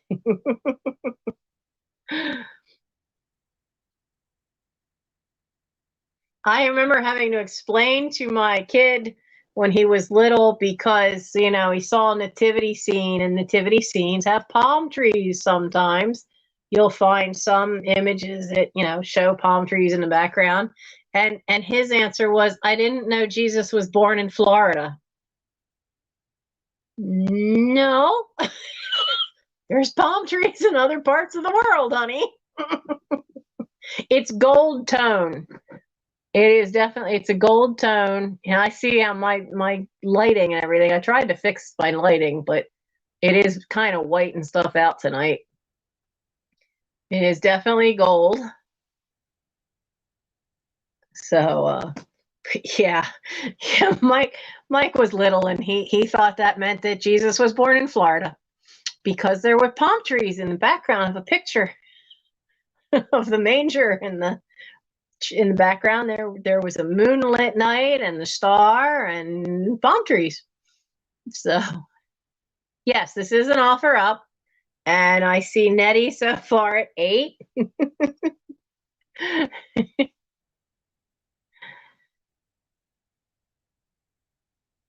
And then he was, by the time he was in 7th grade, he'd met a young man whose parents were from Puerto Rico, and the kid's name was Jesus. And the first time he saw it spelled, he couldn't figure that one out. He had questions about that one too. It's like, his name is Jesus. Why does he say Jesus? And I'm like, because that's the Spanish.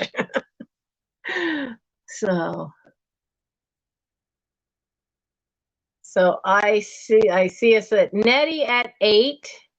And if there's no others, we can start calling it. And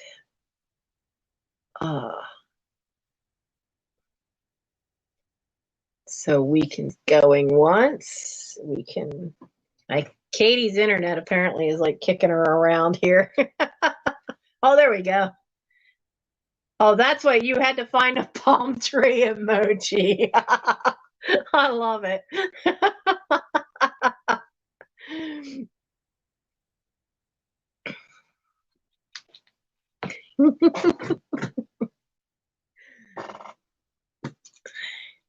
Okay, so it's $8 for Nettie for the palm tree pin.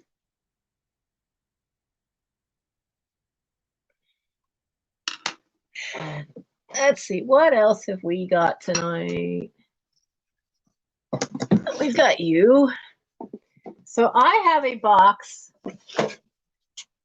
of Raphael's Angels stationery in this wonderful tin. Still got the plastic on it, never been opened. And you have the wonderful little angels that are on the cover of the tin. This is a sticker that's actually on the plastic. So it also has a neat side pattern to it. So if you wanted to use it as a riser for a display, you've got this wonderful pattern showing. And so this tin is, see, now we're down to where I don't have prices written down. Where is it? So this is $7 for this stationery set. And it's number 24. $7, number 24 for the Angel stationery tin. Stationery and tin, I should say. $7, number 24.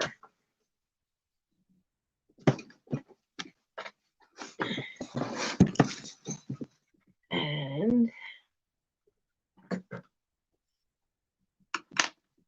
we have, Warren Hart. I slowly, as I find something, I decided to slowly start purging some of my stationery. And because I spent 6 years working between 2 different Hallmarks, so I have a lot of stationery, and I don't use it as much. I don't have any pen pals left anymore. I used to have a lot of them. So I thought, well, I'll pass that one along. I still use a ton of postcards, because those of you who've gotten stuff from me, I use more modern postcards for package toppers. And I have a stack still this high of postcards that are all jet planes, most of them made by Boeing, but they're jet planes and passenger planes from all over the world. And I've been using those on my Boy Scouts for advancement, because kids don't ever see their own mail. Emails just get lost. People forget them. And I have been giving the kids real mail. I'll either hand them, if their advancement fits on a postcard, it either gets mailed to them. Usually in August, they get one mailed to them once we're back from summer camp. And then the one they get in January, I will walk up and hand it to them at the first meeting. But it gives them a notice of what they have to do to get to their next rank. If they have any partial merit badges, it has what they have to do to finish that merit badge. Some kids, though, it's not fitting on a postcard, and I need to pull out the stationery. But they love it. They never lose them. Rarely do I have a kid say they've lost it. But an email, it's so easy to ignore and forget an email. But they love having the postcards. And if it's some kid that has a specific interest, I will try to match up the card to go to that interest, which also helps. But I don't think they're going to like angels like that. So I'll pass that one on. Warren can have fun with that. Now I have this. This is a very sheer handkerchief. I don't know who the maker is. It has one little flaw right here where they did the overlap of the edging, which is I think that's called a blanket stitch over it, but it's coming up right there. But this is a neat one that I think it's the really early nylon, and the pattern is cool. Like, you have the bigger bouquet of flowers here, and then it's not again until here. So if you wanted to do something with it, you would have an even pattern like that you could. I know there's ways to make these into doll clothes. One thing that I don't think you can see is that there is a white on white pattern, which you can just maybe see around those center ones, because there's a loop around each one of these, but along these there's an arch. So I know that's not going to come through for you guys to see. but it is really cool. It's 12 inches each way, and this vintage handkerchief is $4, and it's number 17. $4, number 17 for this lovely little piece. Which Doctor is my favorite? Classic Who or reboot? Difference there. I'm a Tom Baker girl through and through. I am a Tom Baker going through and through. But now they say the first Doctor you see is the one that will be your Doctor. And as usual, Nancy has proven to be the anomaly, because the first Doctor I saw was John Pertwee. But if your introduction to Doctor Who is John Pertwee's very first episode, back then episodes were, like 20-some minutes, they were 30 minutes long. So you didn't get a whole story. It was a real serial thing. You had to watch each week. They weren't like now where it's a whole storyline usually in one episode. I basically didn't like it, didn't understand it, didn't know what the devil was going on, because that's not a good intro. So my first one I saw was Pertwee, and I didn't know what was going on. So then I didn't see it again for like 2 years. And then I saw Tom Baker, and it was something with the Zygons. And a friend of mine, my best friend, called me up and went, "You have to turn on the PBS station for New Jersey. You've got to turn on channel 23 and see this thing." And I was hooked right from the beginning. So my Doctor is Tom Baker, with Pertwee and Tennant a very close second, and then Matt Smith. Now, the other thing I get asked is, what creeps you out the most on Doctor Who? Because they always make a big deal about hiding behind the sofa for Daleks. Oh, no. No. They were no problem. I could deal with Daleks, like the Daleks, actually. But, those weeping angels? I can kind of deal with them, too. Until there was one where they had weeping angel babies. They had little weeping cherubs. Those suckers gave me nightmares and freaked me out. Did not like that one at all. And both of the ones that creep me out aren't in Classic Who. They're in the reboot. The other one that freaked me out was, there's an episode called I think it's called Are You My Mummy? And this little kid has the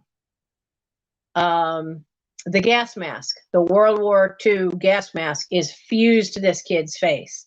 And it was the creepiest story. It's a wonderful story because, as the Doctor says, look, nobody died, because there's usually somebody in Doctor Who. But it is really, the ending is wonderful and heartwarming and great. But that little kid creeped me out. Jodie's here. We should show these to Jodie. Because the one just reminds me of her so much. What number were these? These didn't sell. So, Jodie, we've all decided that you could seriously rock that outfit. It's Simplicity Fashion News, and they're all from the 60s, and I have 5 of them. But that was the one that we were all looking at, and we all thought of you, and that you could seriously rock that outfit. So they hadn't sold, but we thought it was fun.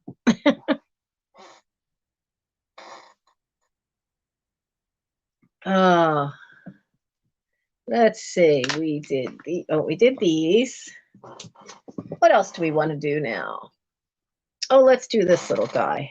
I have to look and see what I had him at yesterday. Yeah, wouldn't it be great? We were talking about that. Is it like seeing the outfits that are in these things? You can, if you know what the look was, because my mom used to do this all the time, for the period that you wanted. If you found something similar, then you usually could make it. You could do tweaks to make it match. Though, like I said, I'm not wearing that much plaid. Not happening. So, my mom used to do that all the time, especially things like this. I mean, that's basically a shift dress. So if you found a modern equivalent in a solid color of a shift dress, all you'd have to do is add the belt, or in this one, you'd have somebody take the sleeves off, add 4 buttons, and now you've got that 60s look. She used to do that all the time for costumes. So,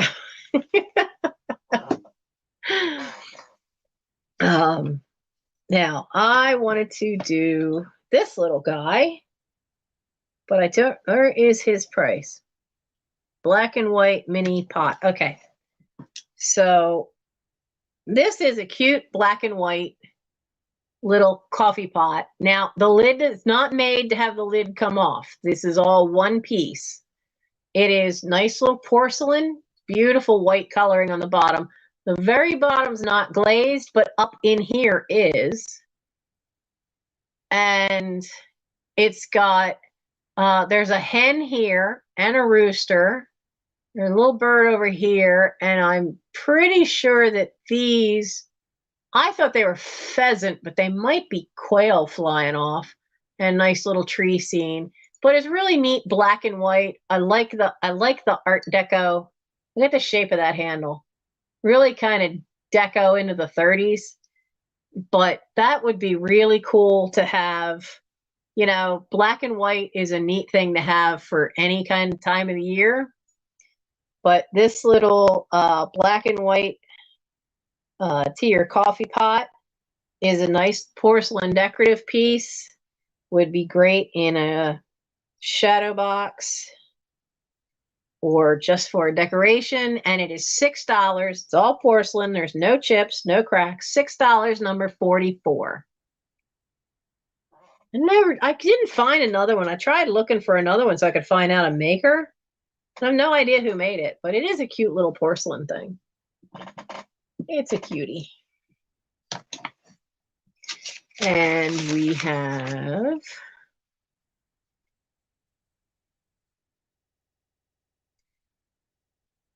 well, let's do you. Let's see if there's anybody here tonight. Who likes to play with stencils? It's Pennsylvania Dutch stencils. Yes, the unicorn is part of it. No, the lid won't come off. The lid does not come off. And it's not like it's glued down. I looked at it with my jeweler's loop. There's no separation in there at all. So, good night, Katie. You have a good night. Pet that little guy for me.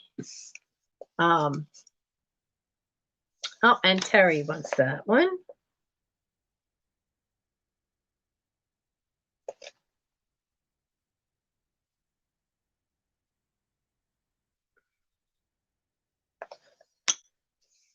But this set has never been used.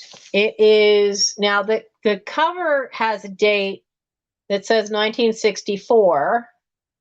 The art is by Jane Zook, and it's from, of course, Lancaster County, PA, which has a big Amish community in it. The stencils are in their own wax paper pouch in here. Let's see if I can get a hold of one. Now they are not pressed out. Some of them have little bits. This one actually goes this way because this is the unicorn one. It's 2 unicorns together. And I'll show you the sheet. The sheet has a different date. So I'm guessing that at some point they redid the packaging. Is there room in the spout? No, because the spout's just an indent. It's not even hollow. But it is cute. So these are the different stencils that are in the pack. I have a hex sign that I've had since I was like about 14 that has the double unicorn on it. But the paperwork that comes with it says copyright 1949. So at some point in the 60s, and it's got all the information about different ways to use it. I like the fact that this even has different suggestions depending on what you're putting them on. If you're painting them on walls and floors, on wood or metal, what you can use for on paper, whether if you're doing them on cloth, because back in the day, you used to make your own like oilcloth throw rugs or mats. When you make them out of canvas, you could paint them. Come on, slide back in there. But it's never been used. Fun set to play around with. Or, you know, if you really want that country look, you can use parts of the stencils for stenciling, like, you know, stools and canisters and stuff for your kitchen. So it's $5, number 70. $5, number 70 for the Pennsylvania Dutch stencils. Stick you up there.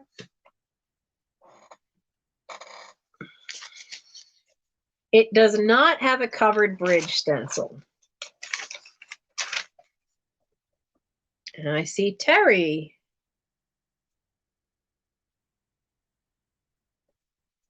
Okay. I'm sure as I get through stuff, I will probably find more stencils too.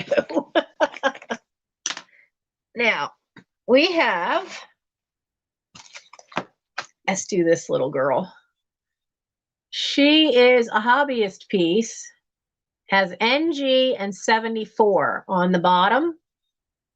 And, you know, she's got her little pumpkins, her little basket. So you could have her out for Halloween, but I think she's probably with that.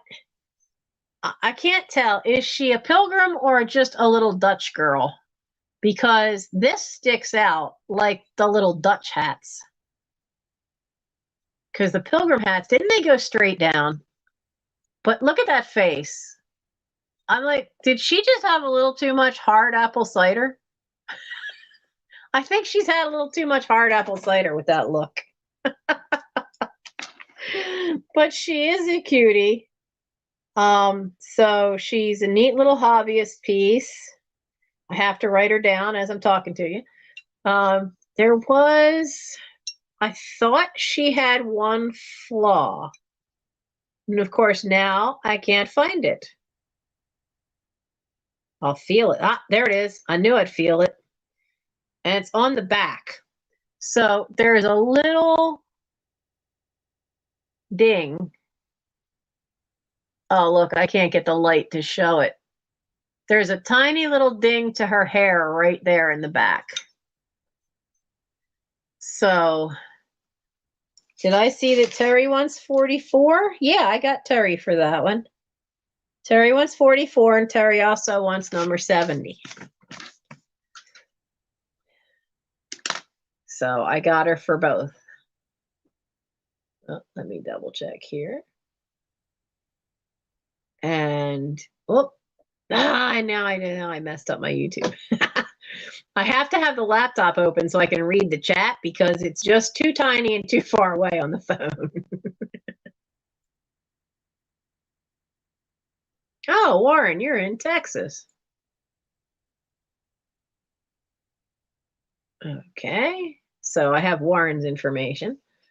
So anybody that's new and hasn't bought from me before, you just send the information to that email, and I have my links in the description for my eBay store, my Etsy store,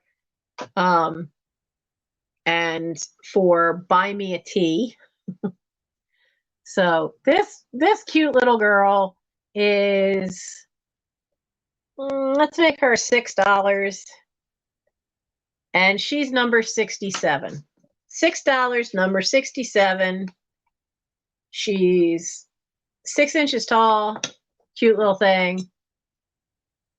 You can have her out for Thanksgiving. Carrie T. Okay. Thank you. She's not gonna fit there. Sit inside, donkey. You can sit inside the donkey.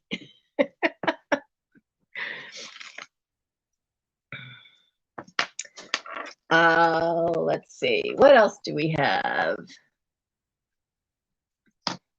We have this from the 1940 New York World's Fair.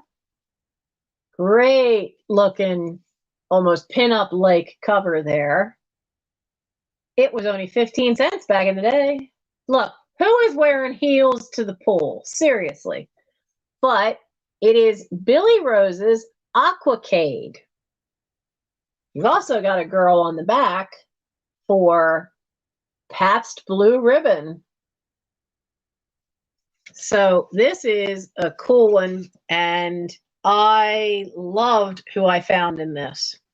So apparently at the New York World's Fair, I'm trying to find you the photos, they built this massive Aquacade thing. There's a neat full color picture, the advertising bathing suits. That's a neat bathing suit. But apparently they would have a different well-known man with Billy Rose was the man who presented it. Now they had Eleanor Holm, and it was always about, swimming, but look who they've got here. Buster Crabbe. The old Flash Gordon, Buck Rogers himself. Now, previously, if you find the 1939 one, they had Johnny Weissmuller, who went on to become Tarzan in the old movie serials. So they have, I do like this one. So it was Helena Rubinstein who did the waterproof makeup. And they've got a whole thing in here that not only describes each of the makeups, but it is all about who it was that made it. So, oh yeah, those early bathing suits actually are pretty cool looking. Somewhere buried over there, I think I have one. I think it's in the metal cabinet. So the Aquacade was this huge pool, and you can see the amphitheater, how big it was for all these people to see them do all this swimming. But look at the size of that thing. And those are photographs. Those aren't, that's not just an artist rendering. Those are actual photos of it. So in 6 months, it says it attracted more than 5 million spectators. The largest audience ever achieved in a like period in the entire history of show business. But it was the New York State Marine Amphitheater, which I'm betting doesn't exist anymore. But it is just such a cool little find. And I'm trying to find, there it is. So I never knew Buster Crabbe. His name is actually, it doesn't say what his actual first name. It says C is the initial. Lyndon Crabbe is the name of Larry Crabbe, handsome Aquadonis #1. So apparently he swam at the University of Hawaii and at the University of California. And then in 1928, sports headlines christened him Buster. And he was born in Oakland, California, and went to Honolulu with his parents when he was 2. So he competed in the 1928 Olympic Games in Amsterdam, winning 2 third places in swimming events. And then he went in 1932, when the Olympics were in Los Angeles, he won the 400-meter event. So he won the gold in 1932. And then Paramount Pictures snagged him. So he was in a movie, King of the Jungle, Man of the Forest. And it mentions a couple other movies. So I guess that's all before he got the deal. But look at how young he is. He can't be very old. But isn't that wild? So this is a great booklet. There's so much information of what the Aquacade was. There's some great ads, but the Aquacade book with Buster Crab in it, this is $7 from 1940, and it's number 25. Even just that cover, wouldn't that be great to have out in the summertime? Have that as framed as a print on the wall for the summer. And it's thin enough that it could go into a frame easily. But I just think that's such a cool one. It was such a unique little find. Come on, get in there where you're safe and won't fall over. And I see Carrie T. Thank you, thank you. You ready for a piece of glass? Ooh, boy, is this one bright. Now, there has been, it looks like there was a little bit of a lighter yellow that's in the glass, and then when they stretched it, it comes up to about here, and then all this is just plain glass. Now, there is still, you might be able to see a few little smudge lines here. I'm going to take some Barkeeper's Friend of that and get that out of there, because somebody used this as a vase at some point. Now, here's the part. This one, it is blown, and it has the pontil, but look, it's got a paper label that just says Japan, which surprised me. So this is an offer up. We're going to start this at $7. And let me back the chair up a little bit so I can get to the keyboard, because Katie had to go. So we're going to offer and start at 7.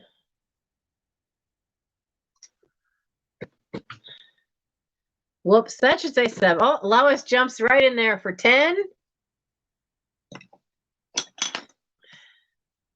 So Lois has started us right off. She's going for it right off at 10. It is 7 3/4 inches tall. It is really, really nice. Has that mid-century vibe going to it. Oh, I didn't check to see if it glowed. Darn. Where is my... Oh, you know what? I think it's out in the kitchen somewhere. My black light. So I don't know if it glows. I didn't think of it till just now that I should have checked that. So I don't know if it glows. I mean, it's got a really good kind of bright yellow to it. So it's possible, especially being that it's older with that Japan label. I kind of wonder if it would. I don't know. Yeah, I don't see it anywhere.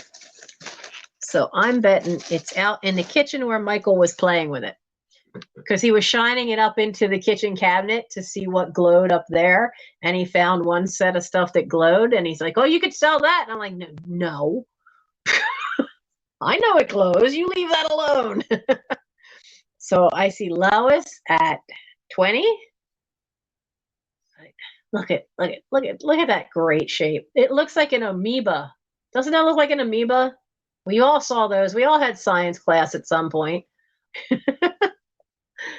But it is a great color. Now there's a couple, only a couple. There's not many. There's a couple little air bubbles here and there.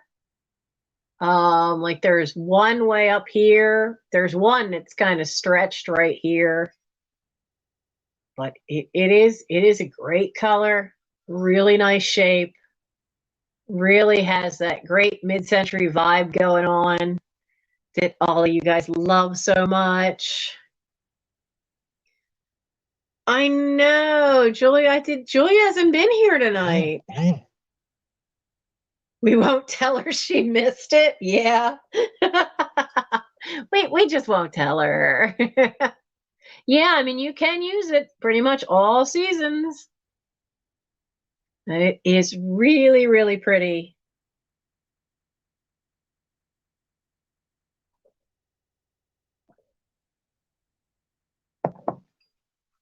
I had to take a drink. My voice is starting to go. Now the stretch of the, you can see how the on this side the white comes all the way up to here, but it doesn't go up as high on the other sides. So I think that's the more interesting side to have when you display it, to have that out to the front. But you know, you can do whatever you like with it. I love yellow, but I'm not a big glass fan. I really like the pottery, especially like the stuff from like the 1910s and 1920s. So,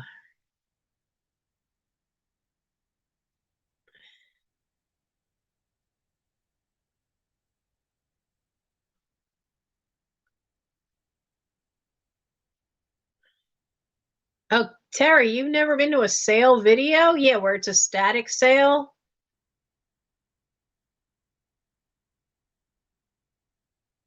I hear something outside, something big. Hmm, raccoons must be here. So I see Lois at 25. I haven't done a static sale, but I might. I haven't decided yet because I've got a fair bit of jewelry that needs to be sold. But it's not all like real vintage. So, and we have Lynn at 26.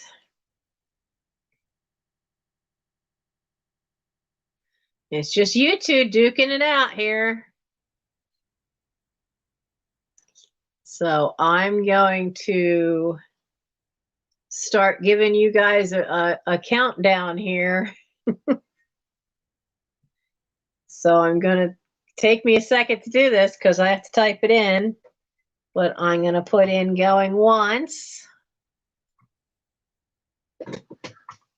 Move the chair back.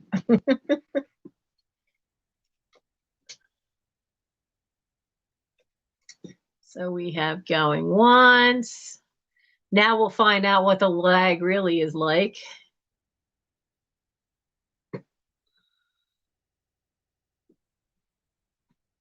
The lag is backwards. So I typed that in and I saw it on my laptop before I ever saw it in StreamYard. It took a while. Okay. Hello, Joyce. How are you tonight? And we have going twice at 26 with Lynn right now.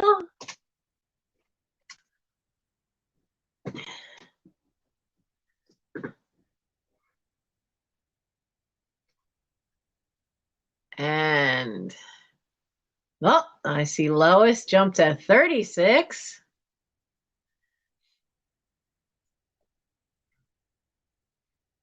So, okay, so we are.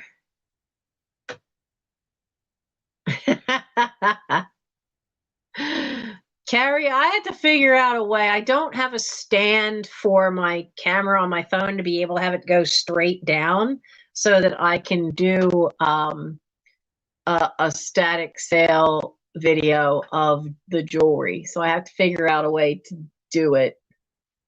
And then people then they put it in the chat if you do it as a premiere. The problem with a premiere is you cannot go back and see what was in that chat. And we have Lynn says she's out, so I'm going to call it sold to Lois for 36.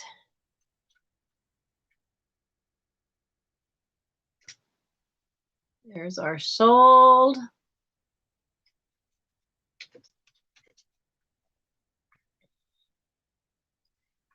Stop moving around on me here. There we go. I don't know where my forms are. I know I have some because my mother and I used to use them at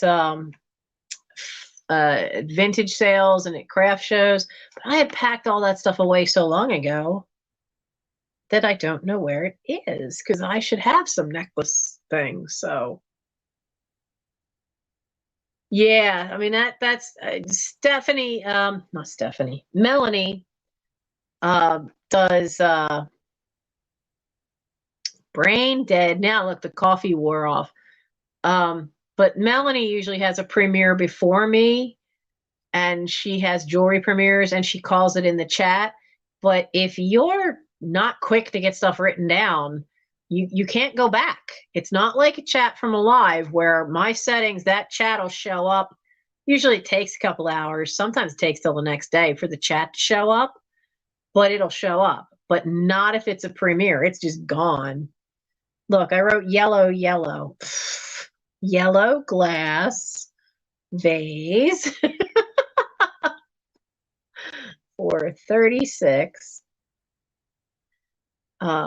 So I want to do it the way Flippin' Crazy, Lisa at Flippin' Crazy does a bunch of them.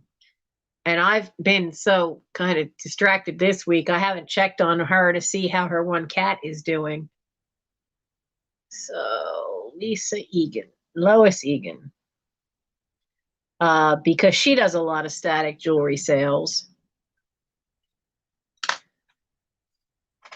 She had to do an awful lot of them because Teddy, her one cat, got sick and the vet bills were really up there. So she was doing a lot of them to make sure she got him medical care and he was okay. What else is hiding in here? I know I have some Wade Whimsies. I have this first. It's another little owl. It's just a teeny little thing. It's a rubber stamp. Look at how tiny. Just a itty little bitty thing.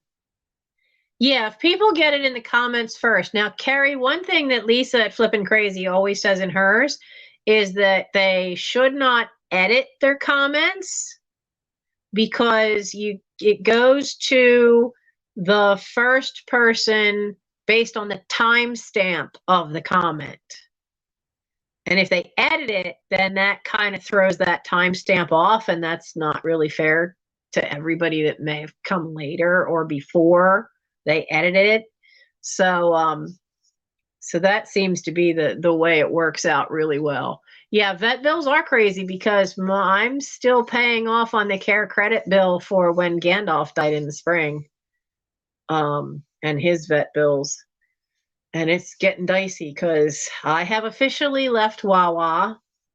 Mind you, I haven't been there since the end of May, and I haven't had any pay since the end of May. So, you know, live sales and eBay and Etsy are it.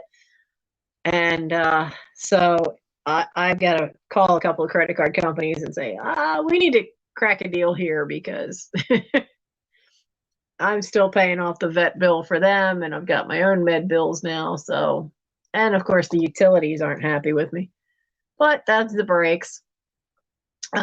This little rubber stamp, you can see it's nice and clean. It's never been used. Came out of a curio box that was full of owls.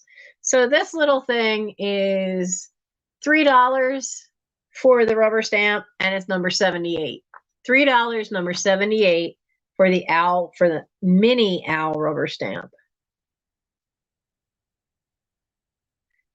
Number 78.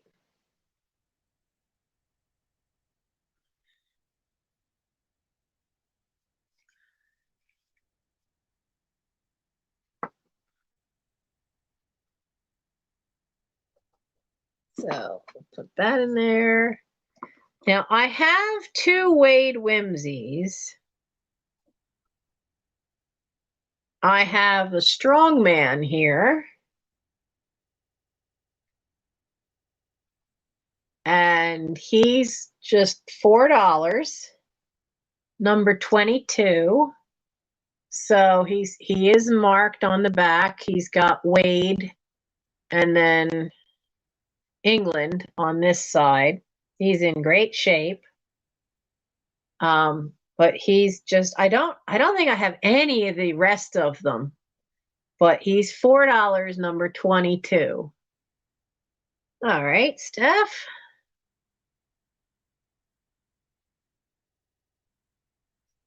Yeah, there was the whole circus set. And I found my mom always used to just, when she'd get them, she used to just stuff them into the drawer of this little lady's writing desk. And so I pulled them all out, and I've been putting a few in the sales, but I tried to match them up.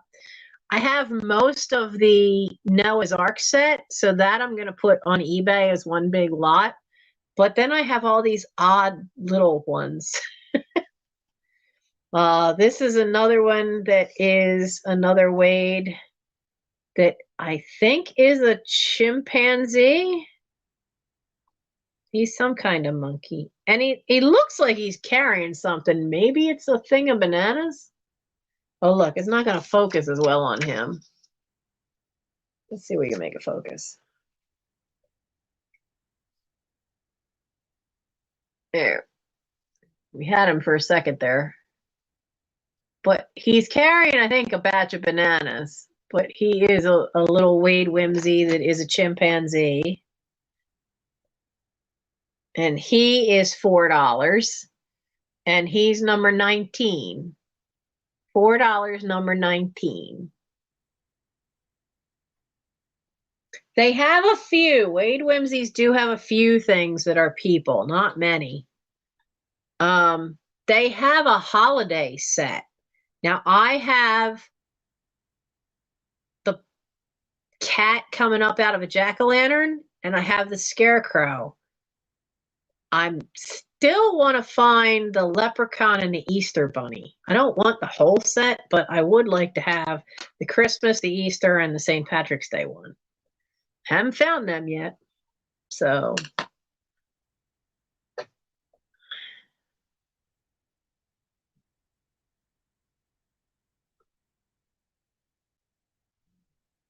Hello, Fiona. Oh, yeah, book Switch Vets. I spent a lot of money for a lot of years with a vet that's actually at the other end of the street. They're on the east end of the street I live on. He was crazy expensive. And then a new one opened up with a gentleman from Vietnam. And he is so fantastic with the animals. They love him. Never not had a problem with the doctor freaking out over a stranger. She loves him. Not a single problem.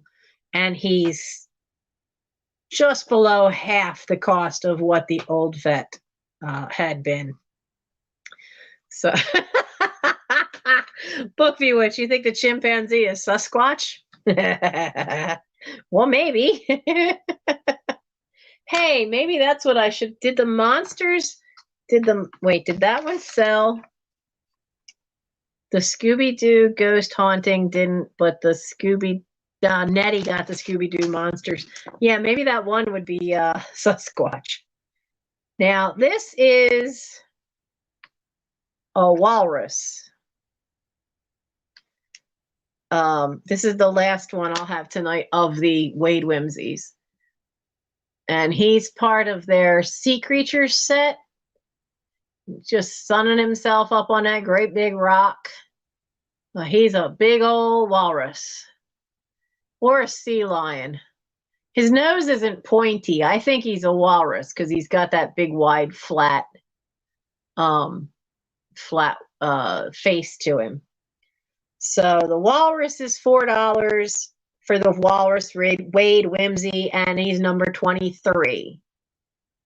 Now, he's not the manatee. Pretty sure he's the walrus because I don't think the manatee, I don't know that they've done a manatee.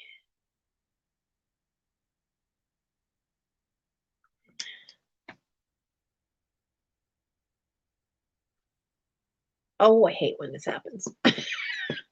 Okay, so Lois put in the price and Nettie put in the right number. So I need to go with Nettie. I would love them to do a narwhal. I love narwhals. Why can't they do a narwhal? All right, let's do... These are 2 books. Now, this one is 1957. Lazy Fox and Red Hen. You can see a name was there. It has issues on the spine. Great colorful images. It's a Telltale's book by Whitman. All the pages are there. Wonderful colors. It's just the spine, and there's wear on the edges. The spine is starting to all split. So this is a pair of books that you could use for junk journaling. And, oh, okay. Send to Lois from Nettie.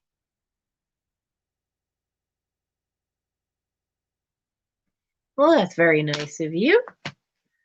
And then the other one doesn't have its cover, and this page has a rip, which is a shame because it's got the block. I like the elephant, actually. I like the elephant. I could do without the Jack in the Box, but it's got the elephant. But it's Benny the Bus.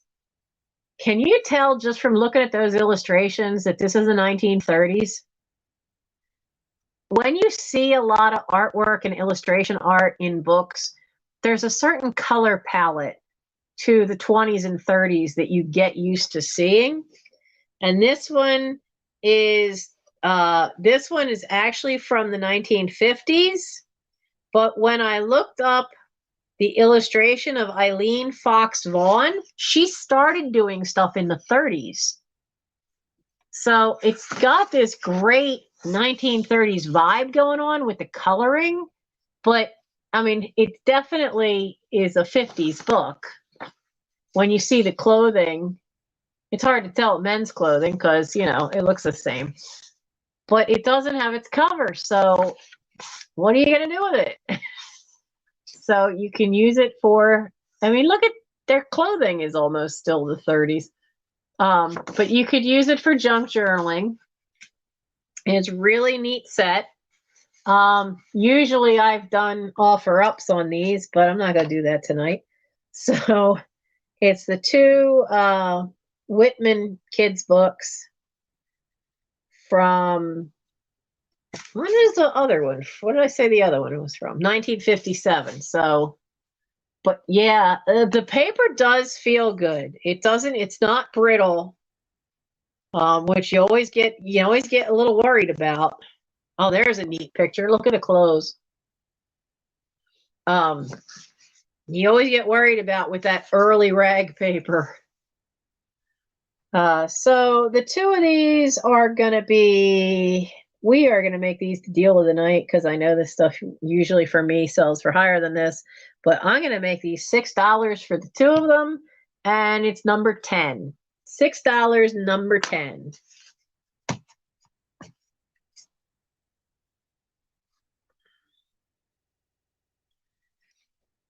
What else are we going to do?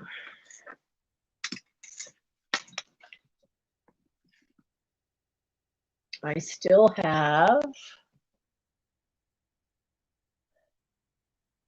where is he? Boy, if I back this chair up the wrong way, I'm going to send Frank Sinatra to the ground. Okay, I don't know what to do with this one. Is anybody out there like Frank Sinatra? And what do we got here? Carrie T. Thank you. So this is put out by Franklin Mint Heirloom Recommendation. Okay, so it's by the Franklin Mint. I can't read the signature of who the artist is because it just looks like a squiggly line. Now this one is called Witchcraft, and it does say limited edition, and it has the number. The problem with limited edition with Franklin Mint, and I live near where the old Franklin Mint used to be, is they got to a point where instead of things being low numbered of items, then they got new owners who then decided that, well, instead of having, only a run of 500 or 600, let's do a run of 1,500. they don't have any value at that point when you run like, 5,000 of something. So, but we do have this great Frank Sinatra image. Now, did you notice there's a speaker? Those fingers in my hair. He sings. The plate sings. So I don't know how many of you are Sinatra fans, but the Sinatra plate, do you want this as an offer or a set price? Because I don't know if I really have any Sinatra fans in here or not. So would you like an offer or a set price?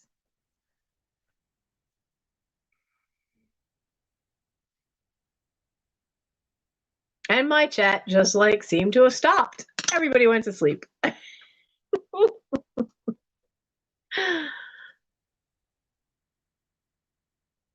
make sure it's not my chat. Yes, the plate sings. Okay, so the plate sings. It's in great shape. There's no scratches. Says Frank Sinatra, the voice. Has the facsimile of his signature. And the plate will be $8. It does sing. It does have the batteries in there. It does have a way. There's a little latch here, so I'm assuming you can open it to put new batteries in. But the singing plate that sings Witchcraft, perfect for Halloween.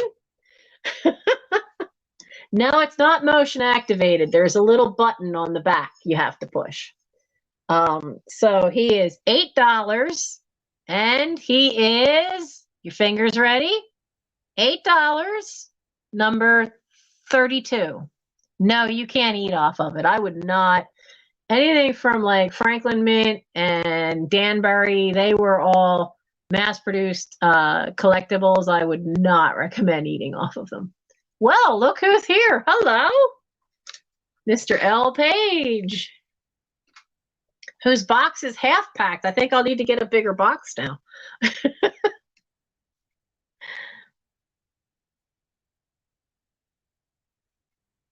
But yeah, isn't that I just cracked up when a friend of mine gave it to me and they played it and it says Witchcraft. And I'm like, really?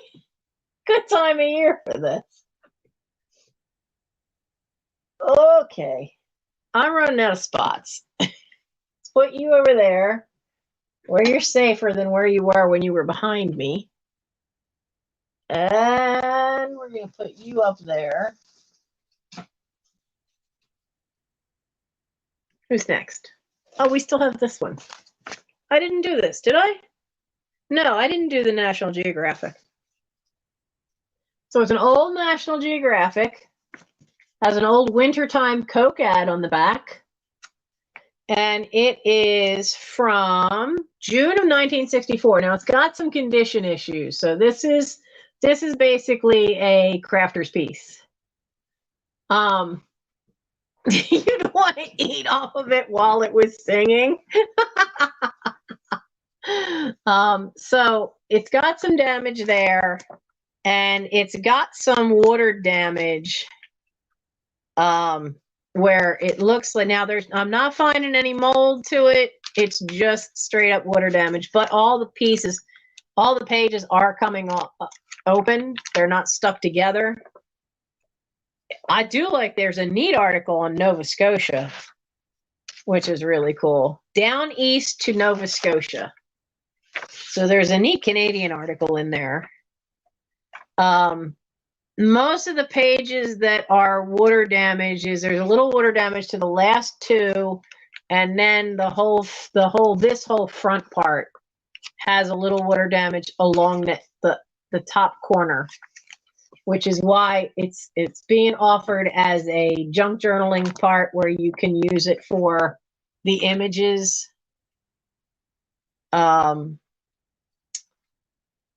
Fairy Tale Castle off the coast of Cornwall. Oh, yeah, St. Michael's. Oh, that's one of my bucket list places.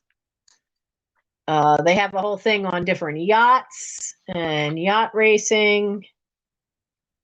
This is a crystal ice cave in Idaho.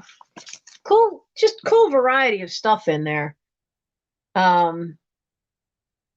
Tomorrow on the deep, Goonie birds. That's what the pictures of the birds were. The Goonie birds of Midway, which would be Midway Island. So it's from June 1964, National Geographic. And this one is just going to be $4. So it's $4 number 76. $4 number 76. You can have some great images to use. I love that cave shot with the pool of water. But there's great images in there that can be used for junk journaling. Check out the Thunderbird. Man, is that a boat of a car or what? $4 number 76. Now, where is, well, it's behind me.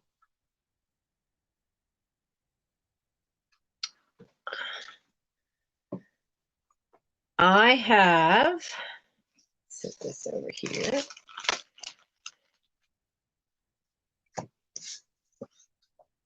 I have a couple of these. I don't know who might be interested. It's a book of African names. It was produced as a gift to our maternity patients by the Department of Public Affairs in Wilmington, Delaware, for the Wilmington Medical Center in July of 1973. The colors used in this booklet are those of Pan-Africanism, and it says who designed it. But it's got the names, but it's also got some neat, where's the picture? I'm going the wrong way. It's got some neat artwork images in it. But it gives the name, the meaning, but it also gives the country in Africa that the name is from. So there's names in here in Arabic from East Africa, or no, North Africa, Swahili from East Africa,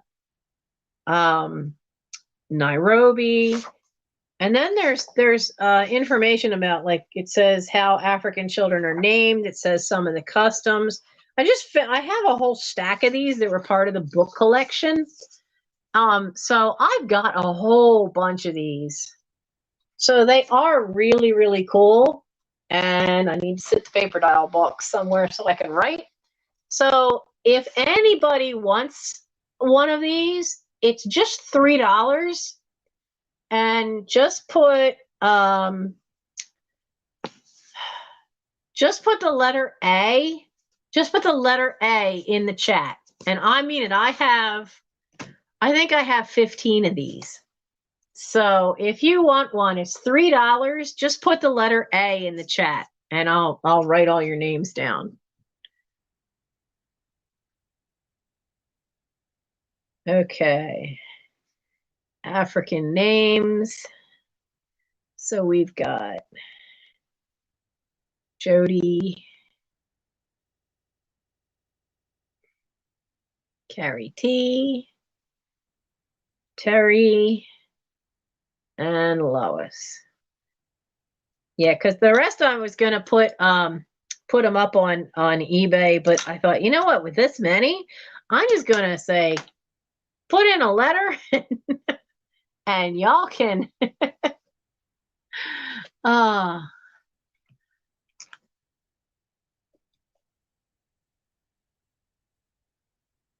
Steph, sorry for that. You never know that. Oh, the Sinatra plate? Well, the Sinatra plate, I'm not going to find another one of those here. I went to lunch with friends a week ago, and they gave me a bunch of stuff that they said that, you know, I helped them out because then I'm taking it away so that then I can either sell it at a flea market or at a live sale, or then donate it. But this way they didn't have to run around and do that. I could just pick it all up, and it gave us an excuse to go have lunch together. So that plate That's the only one I'm going to have. Unless he finds more in his attic. That Sinatra plate's the only one. So, but yeah, isn't that cool book? Nancy Banis, who the book collection came from, that I inherited from the other Nancy, she was head of the maternity ward, I think, down in a hospital in Wilmington, Delaware. And so there were some cool things. I still have original boxes of Pampers, which says that they were the not for sale. These were the ones that the hospital got and then would give them to the new mothers in the maternity. And it says no more plastic pants. It actually, I think they're from '64. They were the first year that whatever they're from is they're from the first year that Pampers came out. So I still have 5 or 6 boxes of those because we found a case of them in her attic. But that names book, the African names book, that came from her. Good night, Steph. So I have paper doll books. I have snagged some paper doll books for tonight. Yeah, we're almost through all my paper doll books. I think you might have seen all of them at this point. So we have the paper doll portrait.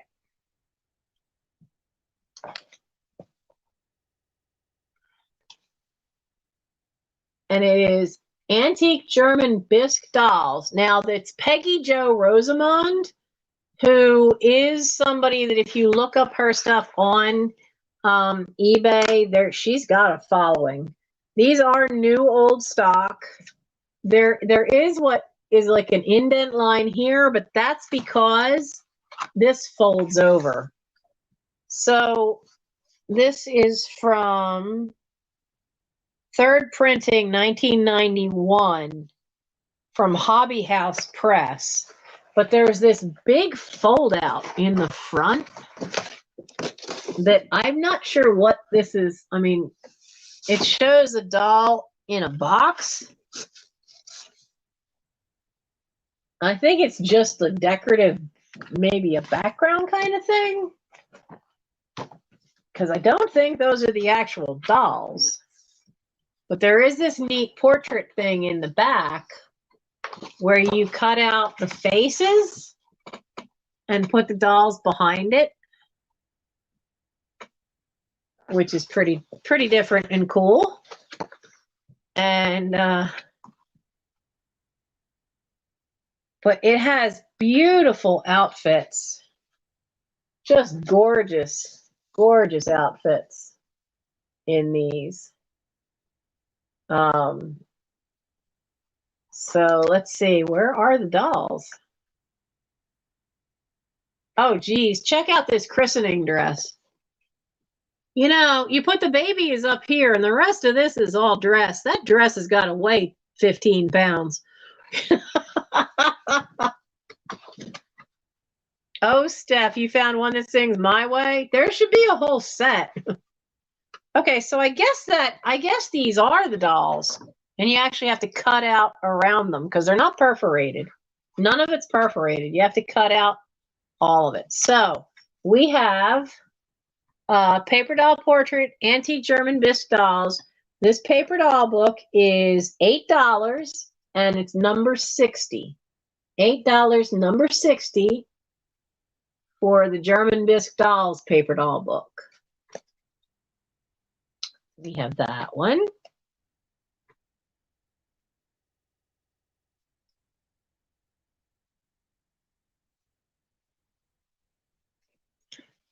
The next paper doll book is Vivian Lee paper dolls with, of course, Miss Scarlet there in the front. The images are from, let's see, it says on the back here, the images are from the movies Sidewalks of London from 1938, Fire Over England, 1937, She did Gone with the Wind in 1939. Lois, I see you.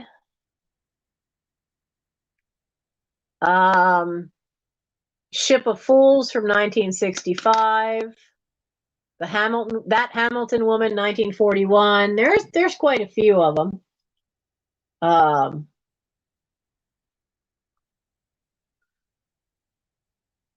Deep Blue Sea apparently has a skiing thing in it. My mom used to get paper doll books, and well, there's Caesar and Cleopatra, which is one of the ones on the front. Well, my mom used to get paper doll books as for the costume designs. Oh, these are all from Gone with the Wind. I honestly don't remember. I don't remember that one, but I have not seen that movie in a long, long time. I had a train trip up to Boston. Oh, look, the drapes. I saw it in the window and just had to have it. and her black outfit.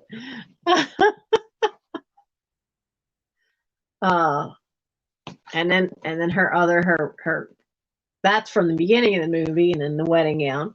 So this one is $8, number 54. $8, number 54 for the Vivian Leigh paper dolls.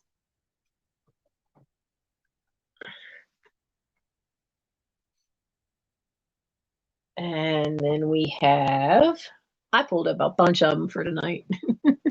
Carrie T.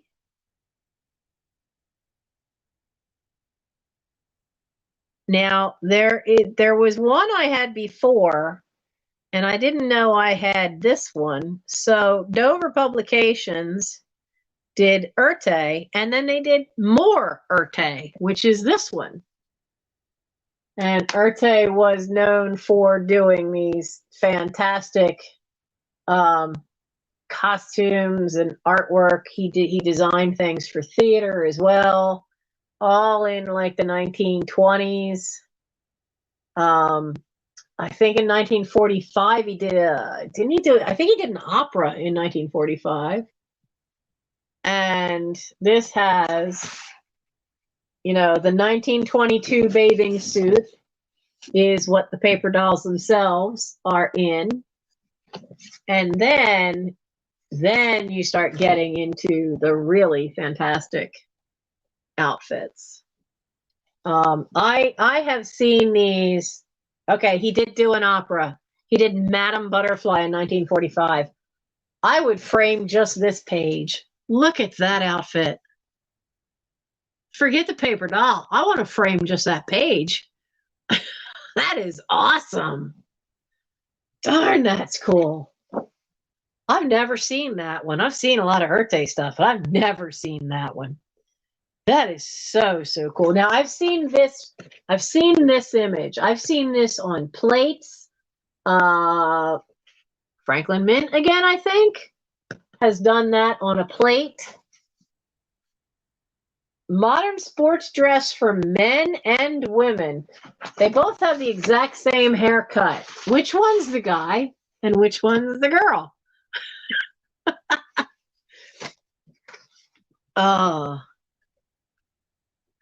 Now, this one is wild.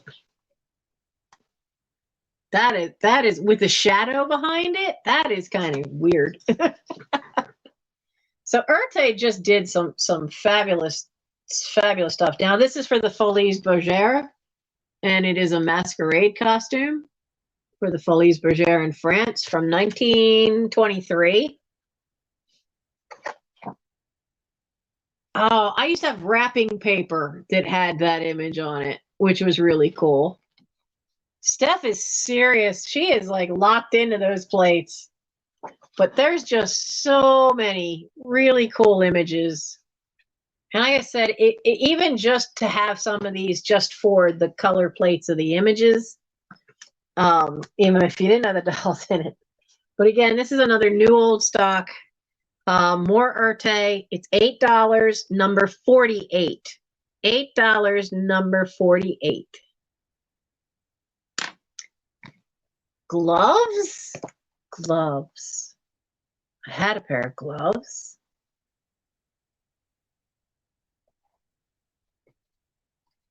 I might still have a pair right behind me. And Carrie wants the Urte. And Steph wants an Urte. Which you're in luck, Steph, because I'm pretty sure I have a second one of that. Now, let me double check. Pay no attention to the man behind the curtain here, or in this case, the woman. I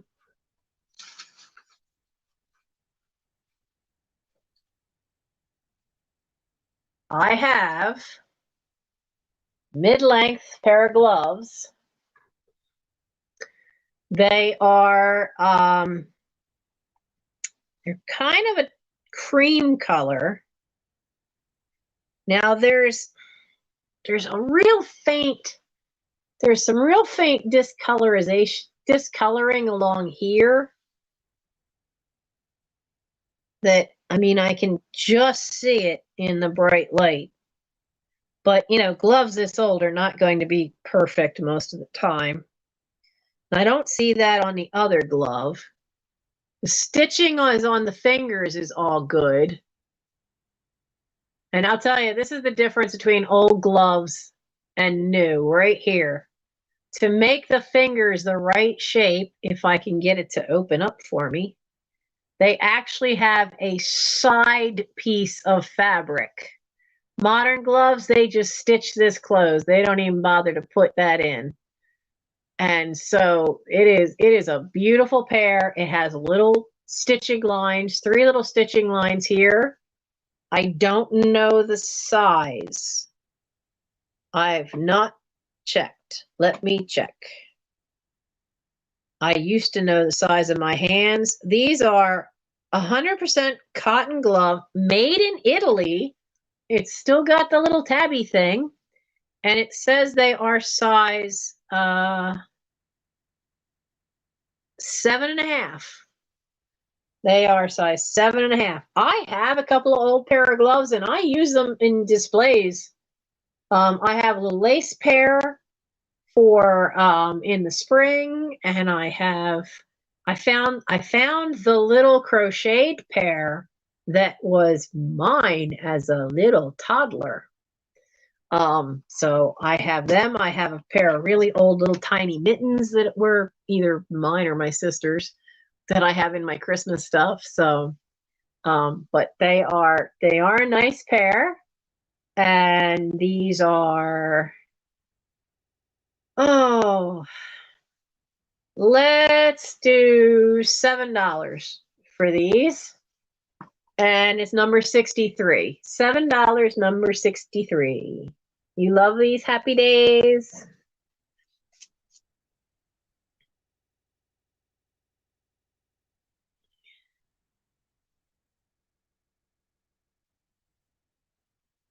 Let's see if you're going to get them. There we go.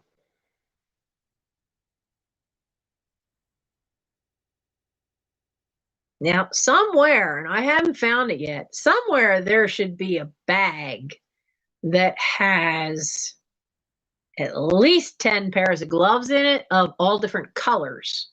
And they're all vintage gloves. They're not like modern, like clown gloves or anything. Somewhere. I know it's in this house. I know it's here. So, okay, we've got 2 more paper doll books.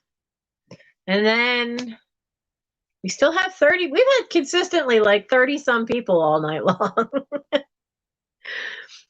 So I have Adventures of Dolly Dingle paper dolls. Now, if any of you, first, I like the Halloween. I love the Halloween one. Even this one. Look, that's Halloween too. Little black cats. Now, if any of you know Gilbert and Sullivan operettas, This is from HMS Pinafore. Not that one. This one and this one, because this is the captain and this is supposed to be Buttercup. And if you do like HMS Pinafore, tonight's episode is brought to you by Utopia Limited, which is, was it Limited or was it Grand Duke? Was the very last one they wrote. Utopia Limited is such a great show that I can't remember a single song that I sang when I performed in it. It's just such stunning music. Problem with Utopia Limited is it never was edited, and there's no music in that you can take out of context and sing anywhere else and have it make any sense. So I actually have a doll that my mother got me for Christmas one year, and I am not giving that sucker up. Let me find the, here we go. So the doll I have is dressed like Yum Yum. So that's Nanky Poo. Where's Yum Yum? So the doll I have is dressed like this one, Yum Yum's wedding kimono. And my mom found it somewhere, a Dolly Dingle doll. Now these are all the ones from the Mikado, and then these are all the ones from HMS Pinafore. And somewhere I have originals that a pen pal sent me of the Dolly Dingle paper dolls. So yeah. Oh honey, between Wilmington and Philadelphia, Wilmington, Delaware, and Philadelphia, PA, there used to be seven. Wait a minute. Penn Singers, which is still around, Savoy, which is still in Philly, Gilbert and Sullivan Society of Chester County, which is at Westchester University, Rose Valley Chorus and Orchestra, Arden Singers, and Thespis, etc. I feel like I'm missing one. But there used to be at least 6 Gilbert and Sullivan groups. Now, Thespis, etc. was one of the smallest ones. That, unfortunately, has since folded, sadly. But there are still 6. There's still then 5 Gilbert and Sullivan groups between Arden Singers, which is in Arden, Delaware, which is an arts and crafts community right outside of Wilmington, and then Savoy, which is up in Philadelphia. So there's a lot. Oh, Rose Valley Chorus and Orchestra. Knew I was missing one. So there's a lot of Gilbert and Sullivan in this area. So I've been singing. I found out about Pirates of Penzance when I was only 18 and got to perform it at Rose Valley Chorus and Orchestra. And I've been doing Gilbert and Sullivan up until my mom passed away 14 years ago. And then I couldn't. There isn't a GNS group here except maybe Savoy and Penn Singers, but all the local ones, my mom did costumes for so many of them that I couldn't see a show without seeing something she had sewn. So I didn't for a long while, though. I think it's time. Even my kid says that. It's time. Get healthy. Get back to singing. Go play. So I love Gilbert and Sullivan. I collect Gilbert and Sullivan stuff, Gilbert and Sullivan books. So this has a lot. I love that there's like little stories that go with some of these, like Dolly Dingle goes snowshoeing, and then there's a little story that goes with it. Has the Hansel and Gretel for the fairy tale ones. So it's really fun paper dolls. It says 16 antique plates in full color. And Dolly Dingle was created by Grace Drayton. Now, if that name sounds familiar to you guys, Grace Drayton is the one who designed the Campbell's Kids. So I think Dolly Dingle came first. Sure, I don't have a fan club, Steph. You could start one. In Manhattan, in New York, yeah, there probably was. FumGas is the University of Michigan group. FumGas is their newsletter, which you can still get. FumGas would have stuff from different GNS groups all across the country. And you can write to the University of Michigan's Gilbert and Sullivan Society, and you can get put on the mailing list and pay a small subscription fee and get the FumGas newsletter. And then you can find out what's going on anywhere in the country. And there used to be a thing called SavoyNet online, which was all just for Gilbert and Sullivan people all across the country. SavoyNet was pretty much all across the world. So Dolly Dingle is maybe a year? Not a year. When?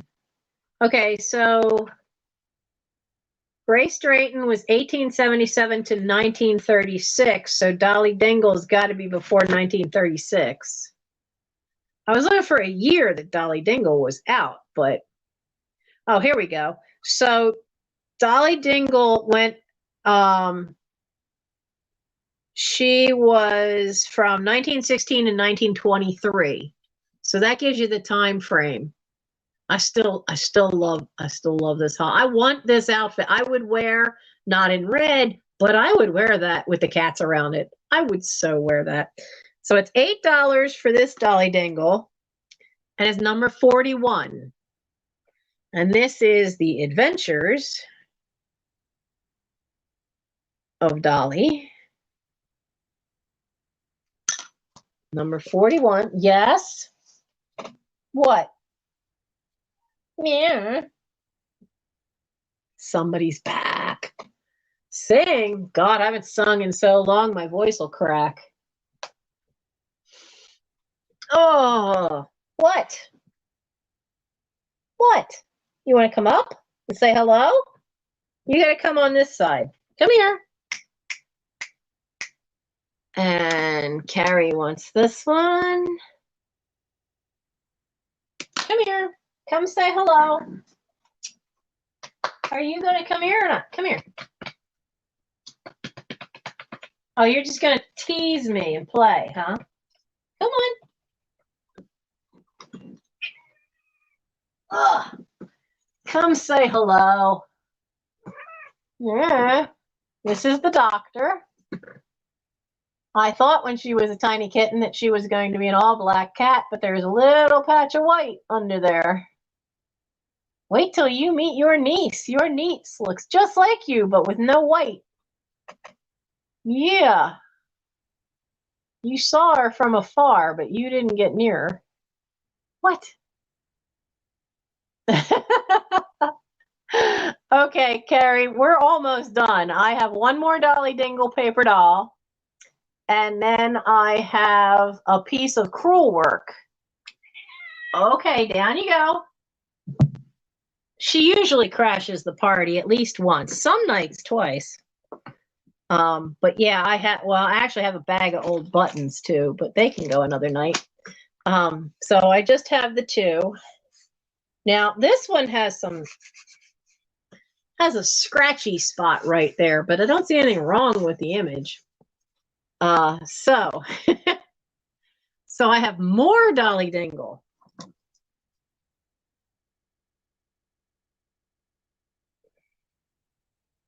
Yeah, I don't usually, we have blown through so much stuff so fast. I mean, I started at 11.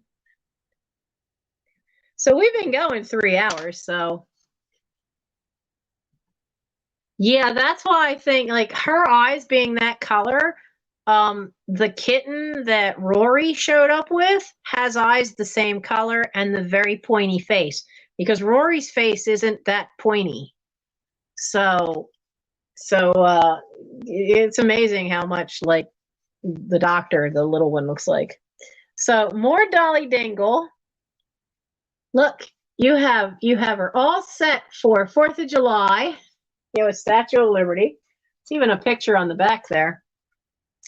Now this one says it's the party series on the back. That there's a Halloween party, a patriotic party, a June wedding, a party for Polly, celebrates her Christmas in true wartime style. I'm guessing that's World War I. A Thanksgiving party and a Washington birthday party. So let's see what these look like. So there's our 4th of July. I like the little nurse and the doughboy with the sailor, so that's definitely World War One. And then there is an outfit for Halloween. The pumpkin's kind of creepy. Not kidding though. Pumpkin's kind of creepy. Now I noticed something with these. These are not the shiny finish like the other book is. These pages are more like regular paper pages. They don't have that gloss to them. So you have the fancy dress outfit.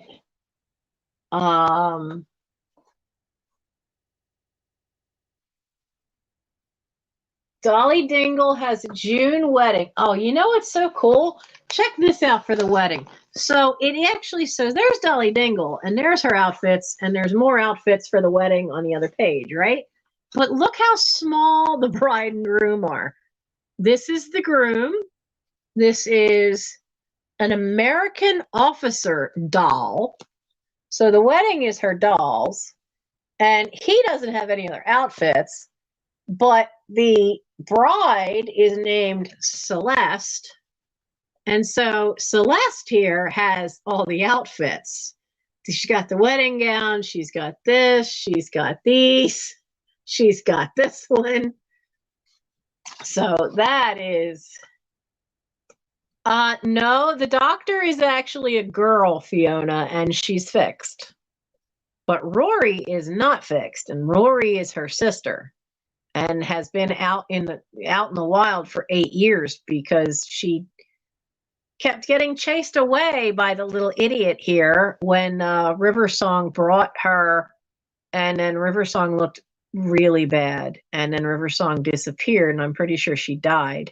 And so Rory kept trying to hang around and become, one of us. And except little idiot here kept chasing her away. That's when she was extremely territorial about me and wouldn't let another cat near me, unfortunately. So now, though Rory's back, this one has calmed down because since then I have taken in 2 stray cats that I had worked hard on to get to where they could come in. So we had Big Daddy first, and then we had Gandalf the Stray, which is the one that passed away in the beginning of the year. So she's gotten used to the idea of another cat being in the house. So she tolerated both of them. She tried to be all that going at Big Daddy, and he was having none of that crap. And he had her on her back, flat on the ground, with his mouth on her throat, didn't hurt her. I was scared to death he was going to but he didn't hurt her. He just held her there. She stopped fighting and then never had another problem. He never did anything to her, never hurt her, nothing.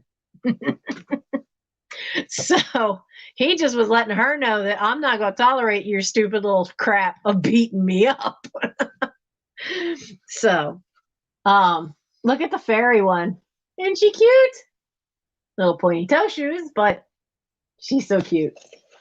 And what else? Oh, there's our war, Christmas in wartime style. You know what I like about the fact that this doesn't have the gloss on it is you could use these for decoupage because they don't have all that gloss. So for the more Dolly Dingle, this is also $8. And this is, we got to use, I'm running out of numbers. So this is number 30. $8 number, did I use that number? No, I didn't use that number. So $8 number 30. Yeah, Big Daddy was an alpha. He was a big one. And it took me a while. He was definitely one that was out all the time. And we only had him for 3 years. But he was well loved and knew he had a good thing. Knew he'd found a good thing. He was ready to become an indoor cat and was a sweetheart. But we gave him 3 good years. And Gandalf took a longer time. Gandalf actually ended up being out for when he finally showed up. He didn't calm down fast enough to be in that first winter. He ended up having to be outside for 2 winters once he started showing up, before that little sucker would calm down enough to be able to come in.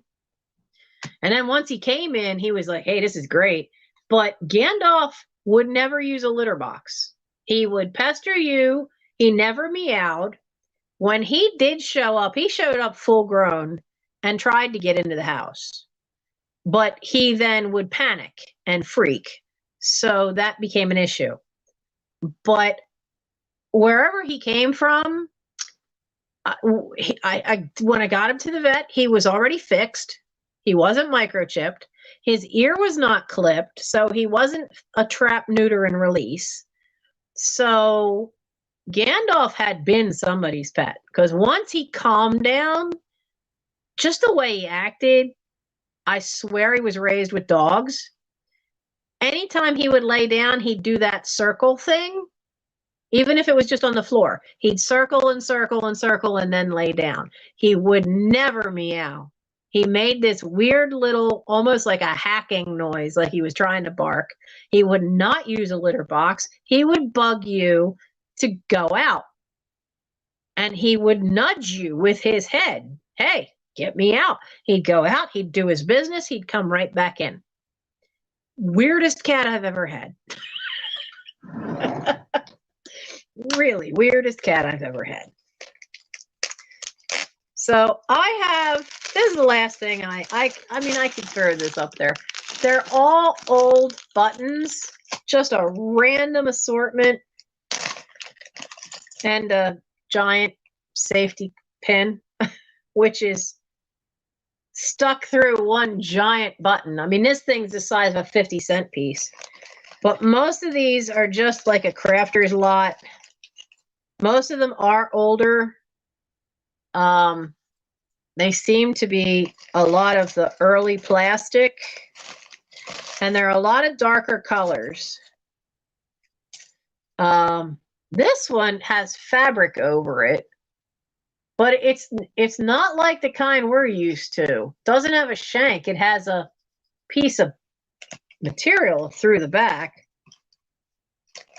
So it's literally just an odd little random craft assortment that you can do whatever you want with.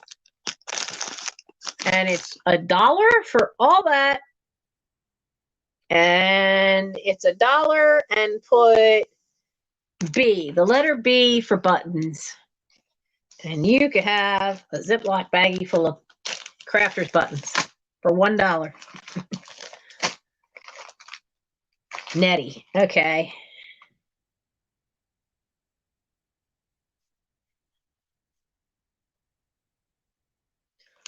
I was going through a box and there was a bag. Oh, there is one really cool one in here. So it's got some wear to it, but it just reminds me of a pinto bean. I mean, you can see the white spots are the wear. And it's an early, like, almost like styrene. It's like an early hard plastic, but it looks like a kidney bean or something. All right, good night, Carrie. I may take you up on that at some point. I have to get to where I can actually find stuff easier, because I don't have, everything's still in boxes. I don't have things out on shelves where I can, the black hole challenge kind of got waylaid. Okay. Now, do you want to see some of the stuff from the beginning of the sale that didn't sell? Run through that real quick and then call it a night. I do have physical therapy in the morning.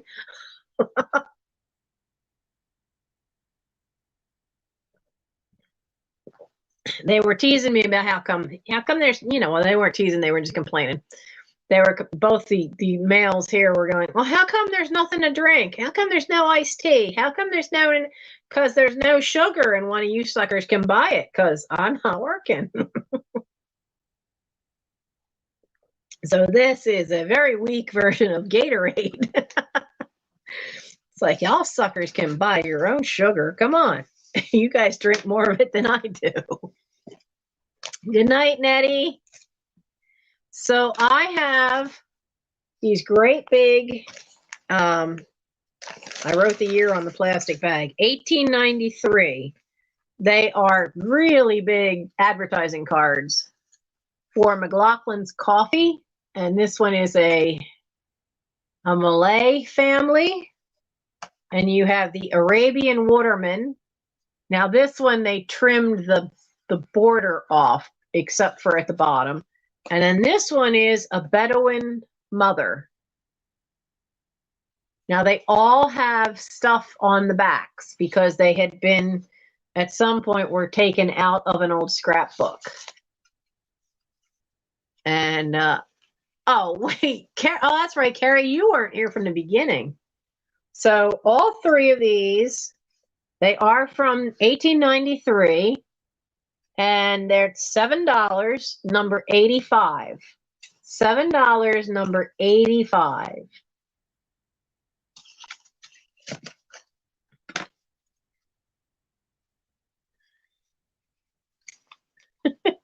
Poor Carrie.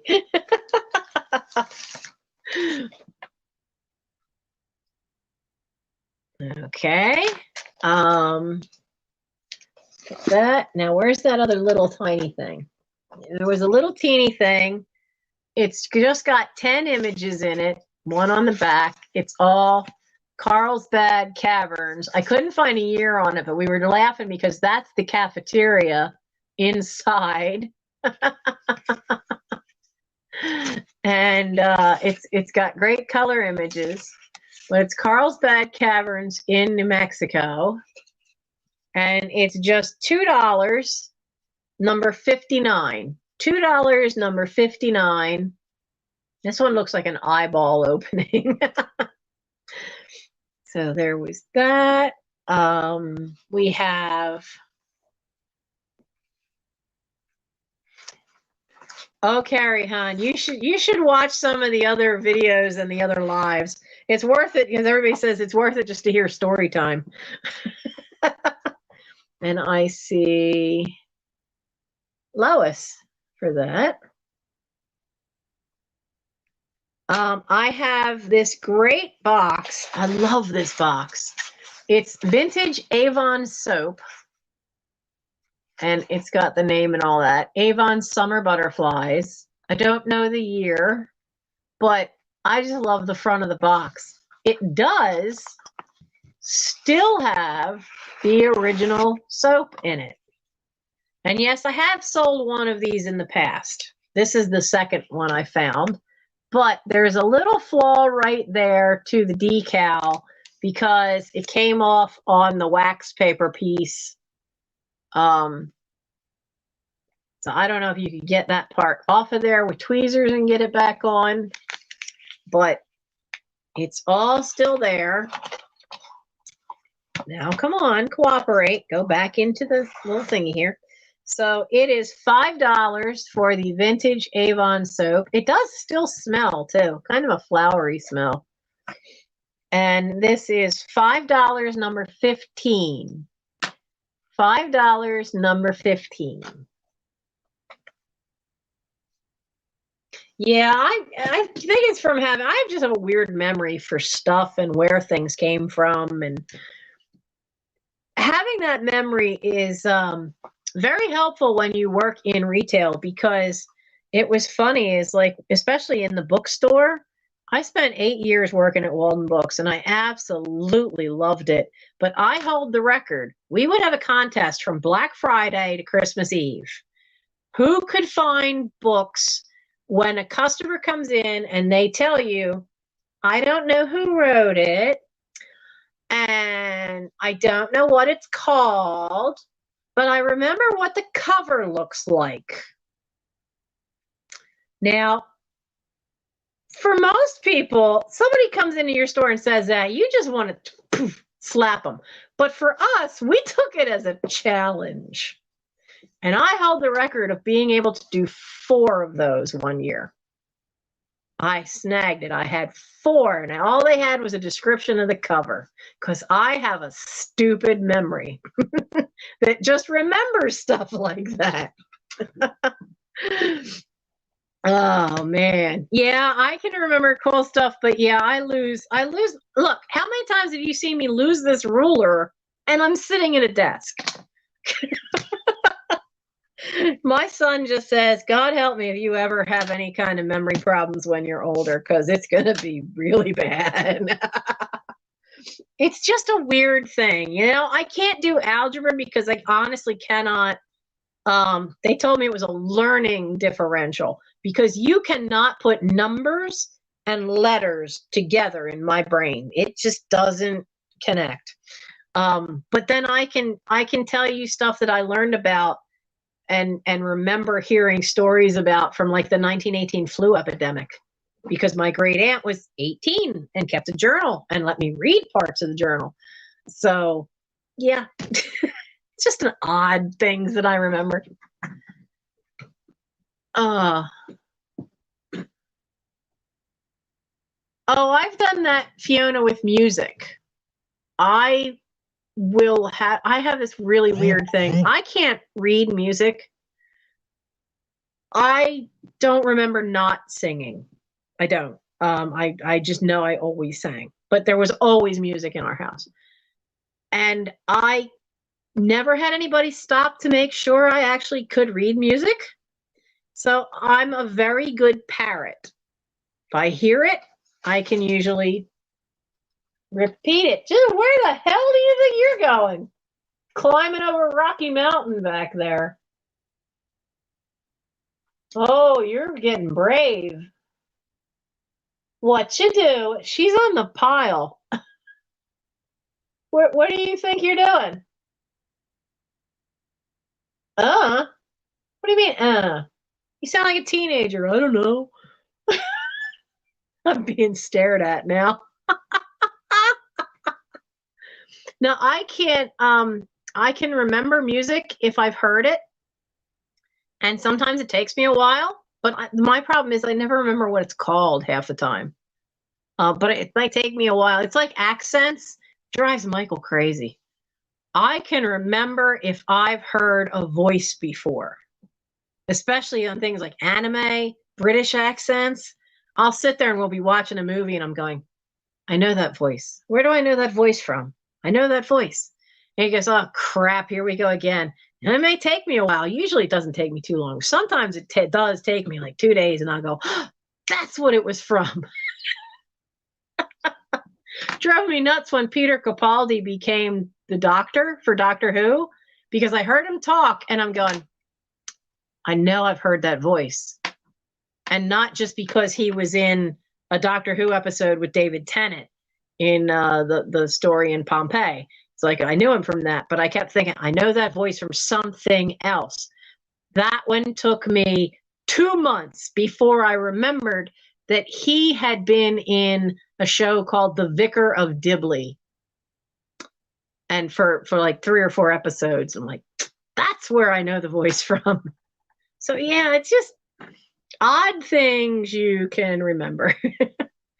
Okay, so here is another thing that did not surprisingly sell. It is a piece of porcelain in a pin back, has the little rivet holding the back on, and it is very 70s, but it is the brown rose, great for this time of year.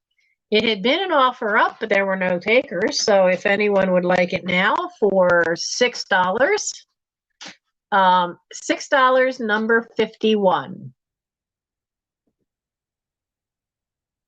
What are you doing? Do not claw. No. Somebody's clawing on something. She's going to get in trouble. Yes, you. No claws.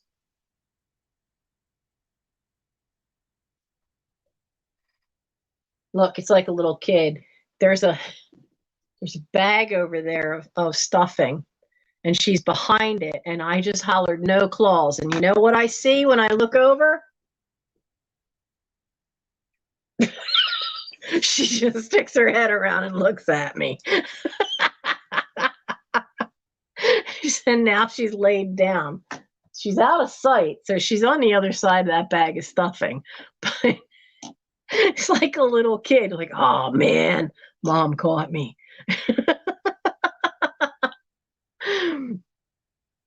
Lois. Okay, so we have that. We had Time magazine didn't sell. Where do I? Okay, here's the Time magazine. Poor Carrie. Good night. And Carrie, I don't usually run this long. Usually we're done by 2. It's rare for me to go till 3, but you know, we're having fun. So we'll actually run through this. This is a 1935 Time magazine. It's got some issues. So the cover is coming off. Neat ad on the back. Hormel vegetable soup is the ad on the back cover. But the back cover you can see has got some serious issues there. And it has an ad there. Now the back cover is off.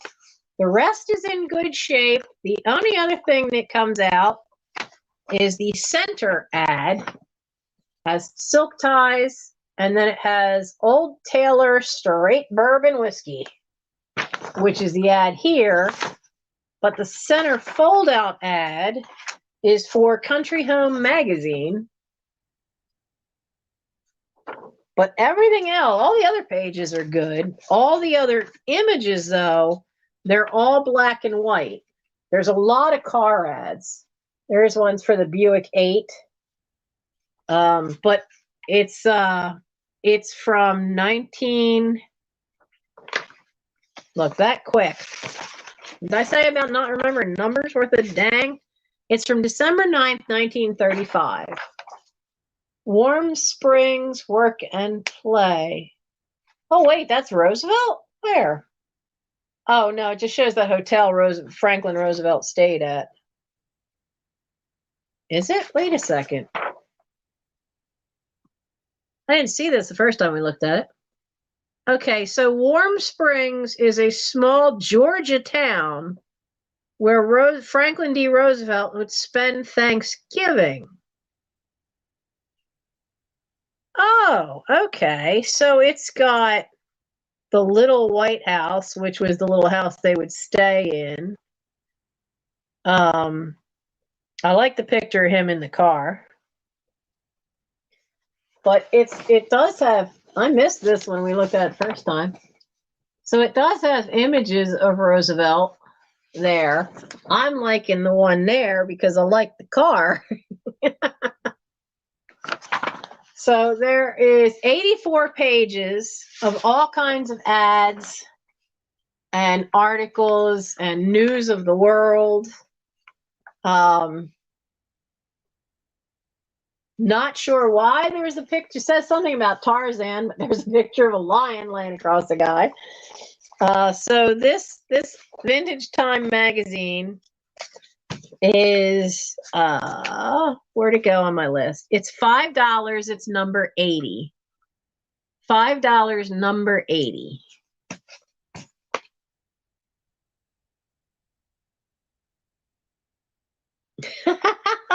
Now, I had trouble with times tables too. I really had a lot of trouble with that. Ow. There. I'm gonna put that over there with those. I see Lois.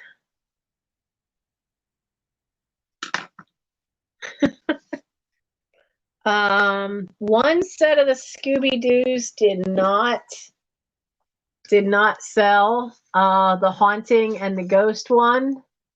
They don't have as fun a cover as the other ones did for Halloween. So these were $6, number 83. Because I tried to find ones that were all like, I mean, Mike gave me these. They were all Halloween kind of related. The other ones had like great covers though for Halloween. These are so covers for those two.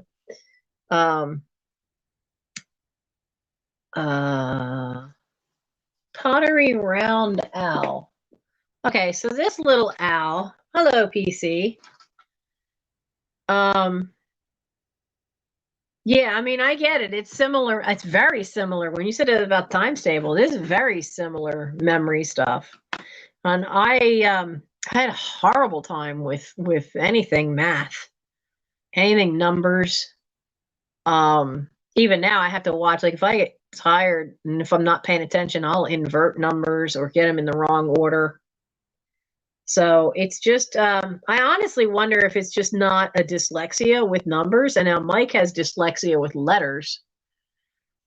And it's just the way my brain works. I could always read a book and then just winnow down the theme, the plot, the characters. I excelled at that. But anything to do with numbers was always a problem. Anything other than literally basic bookkeeping, that's basically just addition and subtraction. I can do that, but anything above that always gave me a hard time. And I really think it's because I was just dyslexic with anything with numbers, because they always, if I'm not really focused and you have to leave me the hell alone, which sometimes I'm trying to write the bills out or do my checkbook and my brother just wants to, and it's like I can't be distracted like that if I'm doing anything with numbers. And yet I've worked in retail my whole life. Oh, you flip out 6 and 9. I have problems with 3s. I turn 3s into 8s, but I don't turn 8s into 3s. But I'll turn a 3 into an 8 real quick without even recognizing it right away. So, let's see, where are we? I have the little tiny pottery owl, and it's a shame because he's so small and like you can't. I lost my white paper again. Well, here, I'll use this. So he's got little indents to give him the look of feathers on the front, and he's got his 2 little eyes. He is pottery. He's not marked, and it's kind of like a salt glaze that's over the top of him. But he is a cute little guy, and that's not easy. I remember reading a thing that say that one of the hardest things to do in pottery is to make a sphere or anything round like that, because in the kiln they like to explode. They like to crack and break open. So he is really cool, but you can tell from the weight, he's not hollow. Not at all. So he is a cool little piece. He's $6 for the little pottery owl, and he is number 47. $6, number 47. Oh, I'm brilliant, just not in the way that teachers liked. My scouts love me because I just have a different way of thinking. Terry. And I think the other thing, another reason I know, especially the teenagers like me, is that I've never forgotten what it was like to be a kid. And as an adult, we disconnect from, all the crap you go through as a kid and the things that frustrated you. But I never did. So I still remember how frustrating certain things can be when you're a kid, even when you're a teenage kid. And so I treat them accordingly and sometimes have conversations with them about that. It's like, yeah, I do get how frustrating, do what you're told does not mean that you have common sense. I've seen so many parents get frustrated because their kid goes off to college and, these are the parents that, but he always did what he was told. I don't understand why he's making so many bad choices and poor judgment. I'm like, did you ever let him have a choice in anything? No, you didn't. And then you wonder why, when he's finally off on his own, he's drinking his way through his first semester and screwing things up or making bad choices because he's never been allowed to make a choice while you were still there as the safety net. And that was a whole different philosophy between my dad's family and my mother's. My mother's family was that you were there to be supportive of the child, but let the child learn. And a kid can't learn if they're never given opportunity to. But Dad's family over here had the attitude of children should be seen, should not be heard. They should do what they're told unquestionably. And if you questioned anything, even if it's just because you didn't understand it, then it was considered that you were back talking. And that usually meant a backhand too. So it was so vastly different. And I was so glad that I spent so much more time with Mom's family because I learned so much more. So, you know, I didn't work with kids when I was a kid. I grew up with Boy Scout troop, but I went to college for secondary education because you were not going to put me with elementary school kids. Even my own nieces, I couldn't stand them when they were that age. You know, elementary school kids, get them away from me, okay? I'm good when they're walking and talking. So when a kid's about 2 to about the time they're 7, I'm okay. I'm good. Between 7 and 13, I just want to duct tape them to a tree and walk away. So just don't bring them back when they're about 13. Then I'm good. You know?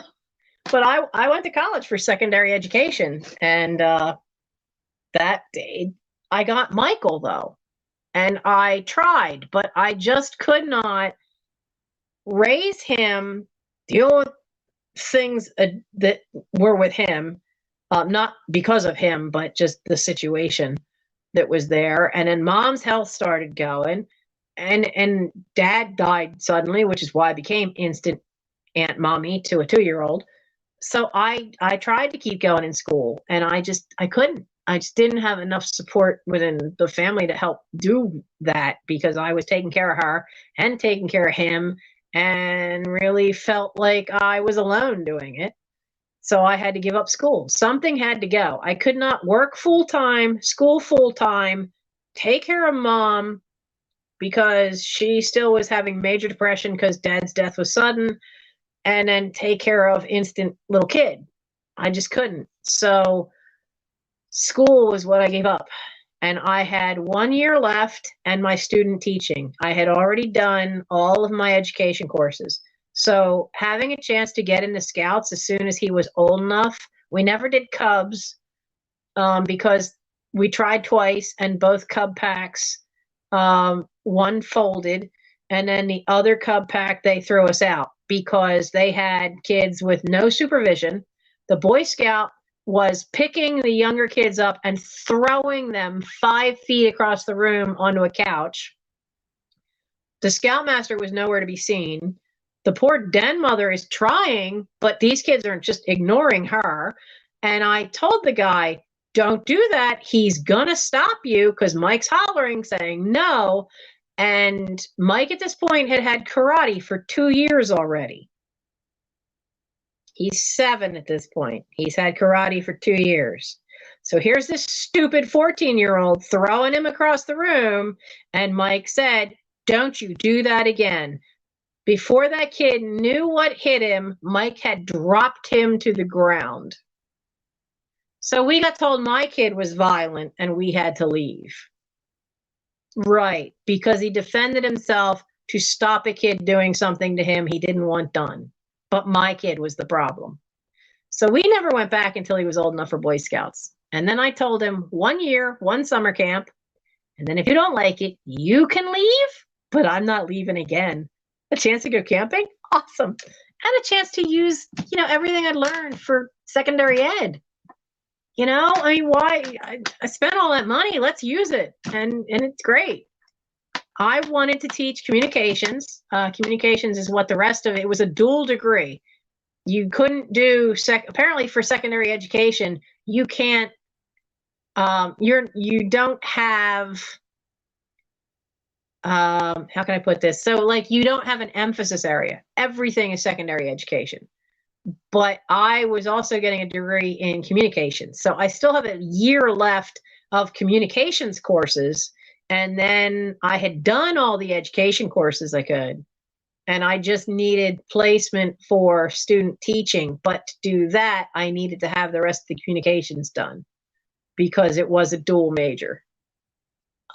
So yeah, I mean, I wanted to teach. I wanted to go and work and do the drama department and teach literature in a high school. And my plan was to teach in a high school for 10 to 15 years while I got my master's, and then get my master's and go teach at a law school and teach lawyers how to lie. That was the plan. The Lord had other plans. So at least I still get to use it, you know, and I do have a lot of fun, you know, because I'm still too much of that kid. There's a great Doctor Who quote. What's the point of being, how does it go? What's the point of being a grown up if you can't be childish at times? I know I'm paraphrasing and I know I'm screwing it up because it's been so long since I've had to say it, but it's a Tom Maker quote. And I mean, the whole point is like, what is the point of being an adult if you can't still go have fun? You know, why can't you play video games? Why can't you still play board games? Why can't you go fly a kite, which I've done at summer camp, at certain camps? You know, why can't you? If you enjoy it, do it. Oh, wow, because why? The other adults say, well, you're a grown-up, you shouldn't be doing it. Why the hell not? What's wrong with it? It's not hurting anybody. Stuff it. You don't like it? Don't fly a kite. You know? You could take a short walk off that pier over there. Uh-oh, fan club again. Good night, Lois.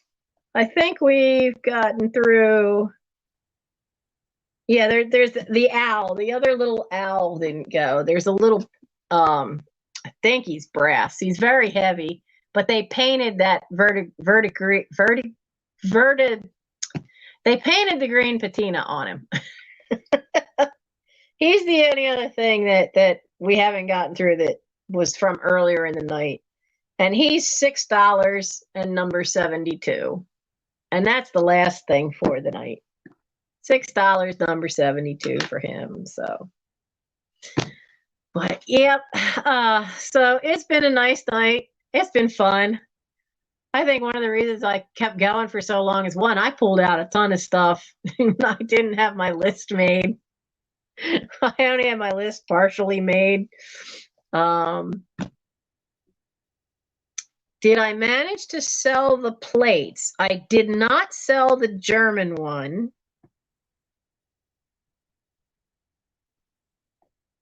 So I didn't sell this one, which was $7 and it's made in Germany. And then the other one, which you're probably thinking of, Fiona, is this one. Because Fiona's already got one, and this was the other one, and it didn't sell. So Fiona, do you want this one too? So this is that one from, Fiona knows because she was at Trisha's sale, because I sold one at on Sandy and Otto's sale on Wednesday. And there's the name. I know I wrote down the name. So the manufacturer's mark, it says hand painted Japan, and there's a sakura flower, which is the cherry blossom, with an H in the middle. And that's the symbol for, I had it written down, where is it? Hota Yu Shoten, which is the pottery. Now, if the pottery in Japan has Shoten at the end of the name, then that means they actually own their own kiln, because there used to be a lot of little independent potteries. And isn't that beautiful? So this one is, what the hell? Oh, all of a sudden my YouTube started showing that little circle of death there. Where did I just say it? No, Germany. There we go. So this one's $8 and it was number 65. $8, number 65.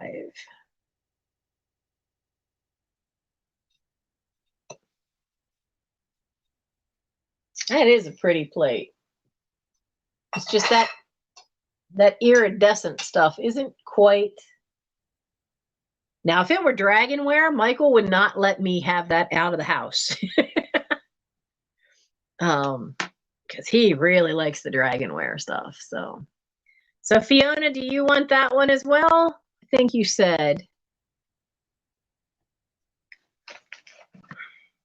Well, if you have a pair of them, it's easier to decorate sometimes with a pair. So we can, I'll put you down for that one too. Koto Yushoten. Yoshoten? You should. I try, It's been a long time since I've talked to Aunt Michiko and heard Japanese. I think my pronunciation is getting a little shaky. I mean, she tried when I was little, and I remember Inu, Neko, which is dog and cat. Her name was Michiko.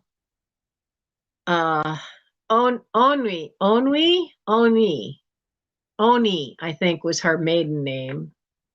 I have to find it. One of her nephews. Oh, you want the German plate too? Sure. One of her nephews did her family tree, and she sent me that.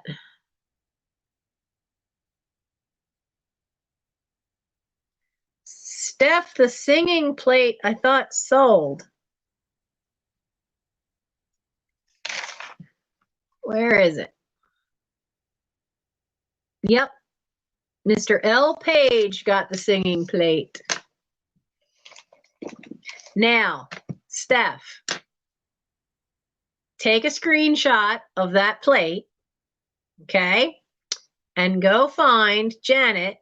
Go find Jan at Antiques from Karen and ask her if she has those plates.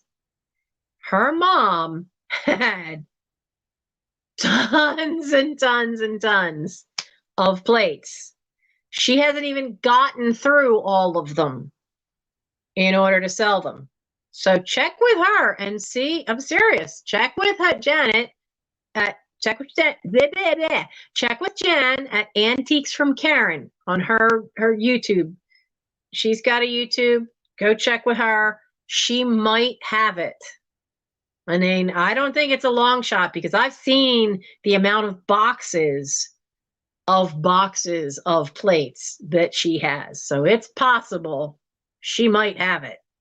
She might have the whole series. So contact her, okay? Melanie, darling, how are you? Been thinking about you, hon. I hope things are going okay. I know it's tough times right now.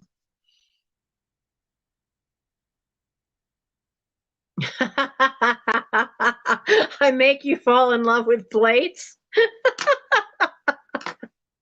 Well, that's different. Jody's not still hanging around, is she? I think I'm gonna take these because this one just reminds me so much like Jody. I think I'm gonna send, since they didn't sell, I'm gonna send these to Jody Renshaw. Don't tell her. First off, she will love the outfits they show in these.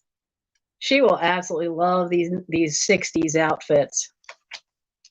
But that one just reminds me of her so much. So we're going to send them to Jody just for fun. And I know I have from one of my ladies who I've been helping cart stuff away from her house. I have some of the big magazines. Now that's the little tiny one, but I have some Simplicity big magazines that they would have on I'm pretty sure they're the ones you would have on the table at the fabric store that you could leaf through. So yeah, Melanie, I have been worrying about you. I know how hard it can be. But it is always a blessing when they're not suffering anymore. Are you going to start selling again next Thursday? Great. Great. I will be back next Thursday. Next week, I also have 2 sales in the week because next week I will have my Thursday sale. And then Saturday night, which is the 30th, I will be on Sandy and Otto with Trisha. I don't know who our third person is that night because she usually has 2 people with her on her Saturday night sales. But that's the 30th. So that's like Halloween weekend, you know? So it's going to be interesting. You sure, Fiona? Aren't I into your pocketbook enough? Tell you what, Fiona, I'll split it with you. Where are they? I know they're on this list. There we go.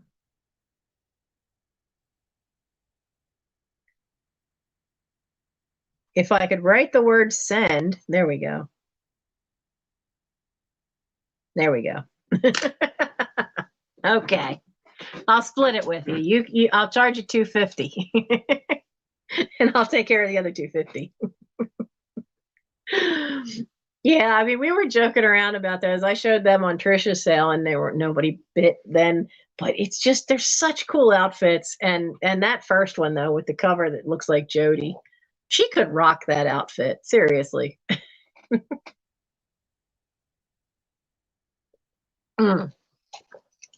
When did I do these? You know, this is probably the only other thing where not everybody who's on now may have seen.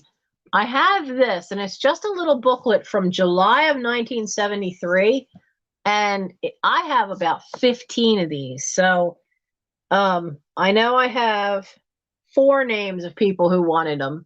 It is produced as a gift to our maternity patients by the Department of Public Affairs, Wilmington Medical Center, which is Wilmington, Delaware.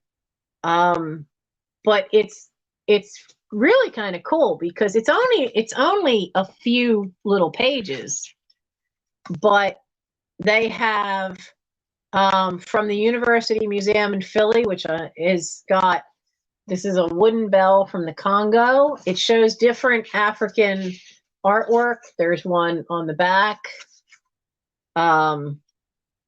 But it has the names and the meaning, but it also says what language and country the name is from, whether it's Swahili from East Africa or I don't know how to pronounce that one, but that's Malawi. Oh, that's where one of my scout friends is from. So the name is Zakomo, and it means thank you, but it's from Ngoni. So would that be Ngoni? Malawi. I have to actually send him. There's a young man named Overton who's in Malawi, and he's not that old, but he is scoutmaster to a troop. Now they've got quite a few kids, and over there, girls are already in international scouting. Most of them have already gone co-ed. The U.S. is really years behind that, and quite frankly, Boy Scouts was co-ed in the very, very beginning too. But at the first jamboree, Baden-Powell at the time thought it might be too stimulating for young girls. It might be too much for the little dears. So then he and his sister created Girl Scouts, which is what most of the world does is Girl Scouts. And then Juliet Lowe, who created American Girl Scouts, had actually been to England and met the Baden-Powells and met his sister, and then brought Girl Scouts here, but tweaked it, and it was only for girls. It wasn't associated really with Boy Scouts. It was totally separate here in the States. But this young man I know through international scouting and they're hurting for getting merit badge books. They have to try to catch it online, and they literally are in a really out in the middle of nowhere village where some of the buildings are straw and clay.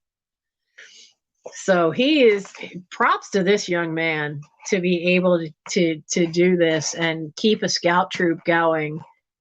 They don't even all have uniforms, but most of them do. They have uniform shirts, but getting some of the other stuff they need, he doesn't. He has a hard time getting that. But it has some historical information, like what is African birthright, how African children were named, has names for girls, names for boys, and it's really kind of neat. It's from the 70s. They were trying to be more inclusive in the 70s, of the fact that in the Wilmington area there were a lot of African Americans, and so they were at least were trying to reach the populace in the area, which was something that not every place did in the 70s. So if anybody here would like a copy of African names, it's $3, and just put in the letter A, and I'll add your name to the list, because like I said, I have about 15 of them, and I'm going to put the rest of them up on eBay, but I thought I'd offer them here. So it's just $3 for the little booklet.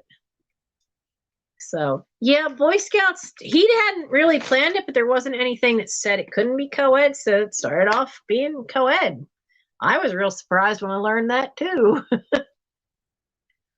But and now it's gone co-ed, but of course in the US everybody loses their about things being co-ed. You know, I mean, there's rules. There's Venture Scouts have been around forever. I was an Explorer Scout. That's co-ed. You don't join Explorers or now they split it, but I'll explain that in a second. So Explorer Scouts has always been co-ed, and they've been around for God knows how long. That starts when you're 14 and goes to when you're 21. I was an Explorer Scout. Now they've split. So Explorer Scout went over here, and they are all career-oriented, which they kind of were career-oriented in that your Explorer post would do things that were related to some career, but you also did the high adventure stuff.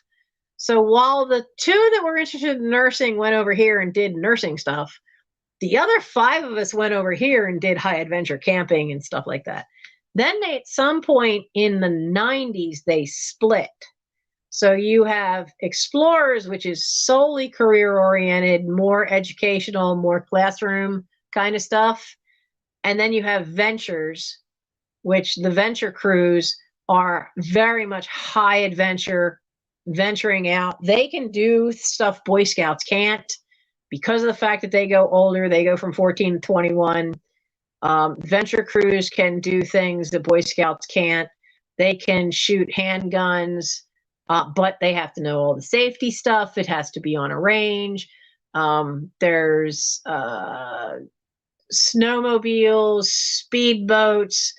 You know, there's stuff that they can do because they are older, and there is more expected of them to be more responsible. So they have more high adventure stuff that they can do. And I am. We have a venture crew that's barely hanging on right now, but we have a venture crew associated with our troop. So I am on the charter for them as a venture advisor, and I'm an assistant scoutmaster with the troop, and I teach like 16 different merit badges, which I have to redo my stuff for that. So yeah, I grew up with it. I had a chance to officially be a scout for a few years, and then I'm back. That's why I'm not leaving. I'm having too much fun. So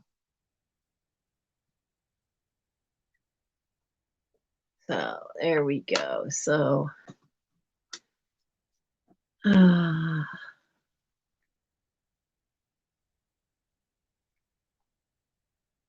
Oh, Melanie, in a way, I'm reading what you wrote, and that's such a blessing that he left with the doctor's assistance, because down here, you can't. Down here, we are owned lock, stock, and barrel by big pharma and insurance companies and whatnot, and there will be no doctor assisting you, which is just wrong. You can go to jail for not helping stop the suffering of your pet.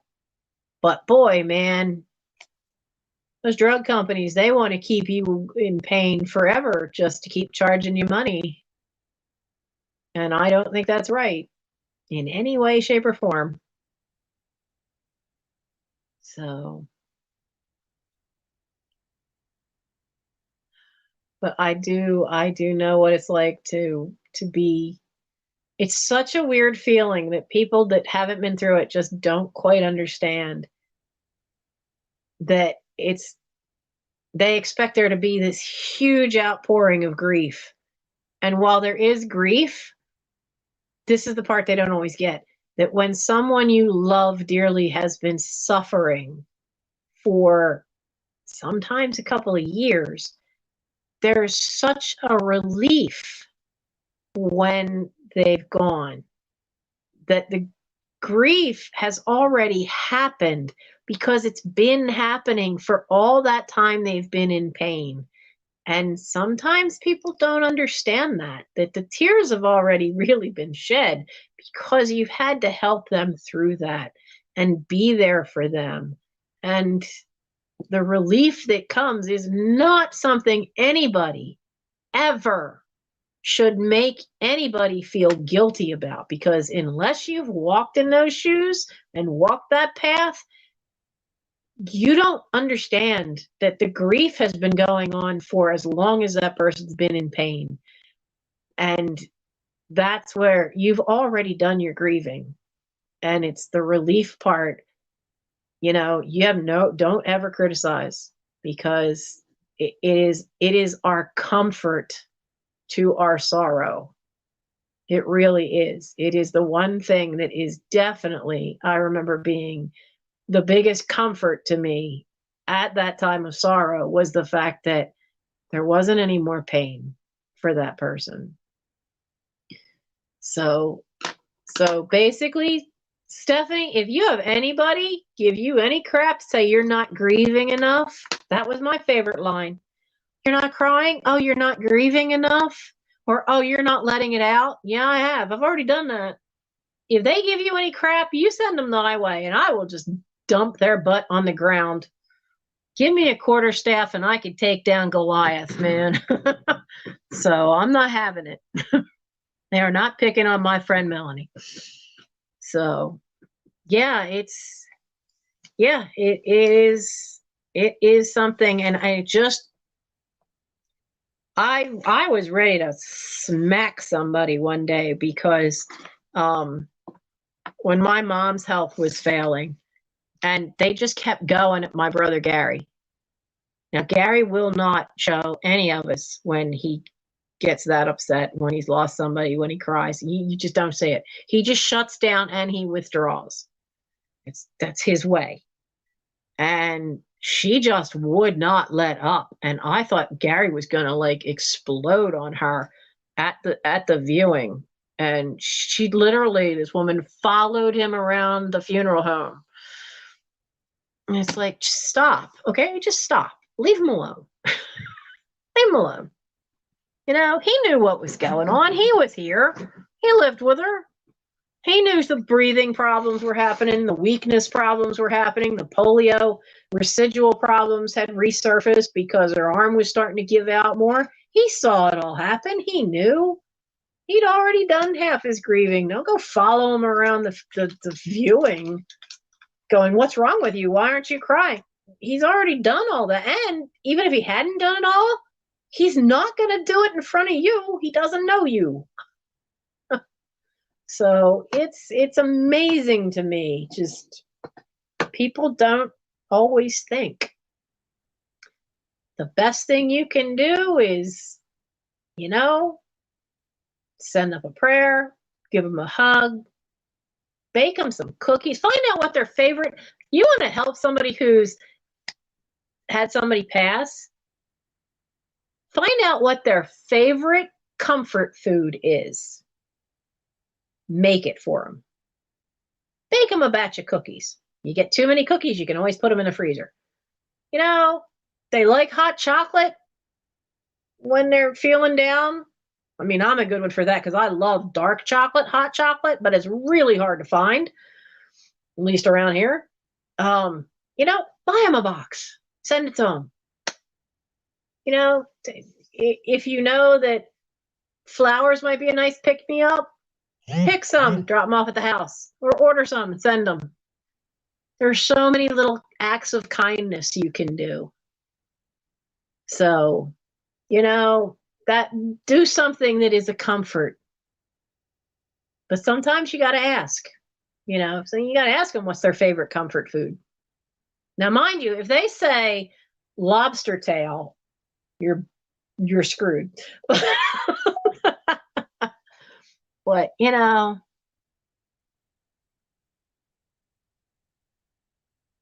oh, Melanie, that's wonderful that you support his decision. My son knows what my choices are, but I know that if something happened to me before my sister, I think my sister would lose her, because she did with mom, and they wouldn't pay any attention to me, even though I had power of attorney over healthcare. So mom's last few hours were not as peaceful as they should have been. But yeah, I don't think my sister can deal with, because she doesn't want to talk about it. So I don't think she could deal with the groundwork I've already set. If I'm in that kind of pain or ventilator, there shouldn't even be a ventilator. And sure as hell no pacemaker in me, for my own reasons of what I've seen family members go through. So yeah, the best you can do is respect the decision of the one whose body it is.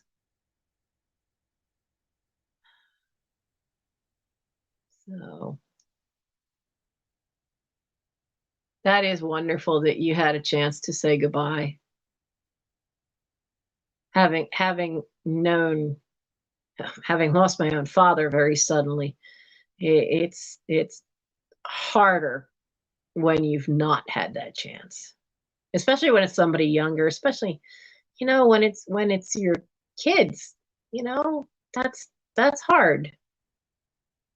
I can't imagine what I'd be like if something happened to Mike. I'd lose my crap, that's for sure. So we love you, Mel. You know, you've got a lot of us. You know, if there's anything we can do, anything I can do, just let me know. So, oh, that's an awesome idea. Melanie, he gave you all lists to do? That's actually a cool idea. I might have to do that for Mike. I know what it's going to be like for him when he loses. He's already lost his mom, but he was only 7. And I know, you know, I mean, if he loses his dad, and his dad's got some heart problems, there's going to be issues there. But I know that he's, like he said a couple of times, he says, I love my dad. He says, but you're my solid base. You know, I help keep him he said I help keep him grounded. And so I can't imagine if anything happens to me, he's gonna have a hard time. Maybe I should think about a list of things he could do. But no, darling, it's all right. You know, I mean, it's not necessarily you're bringing us down. It's you're giving us a chance to have discussions that, you know, gives us things to think about, that maybe we should take care of that discussion in our own family. So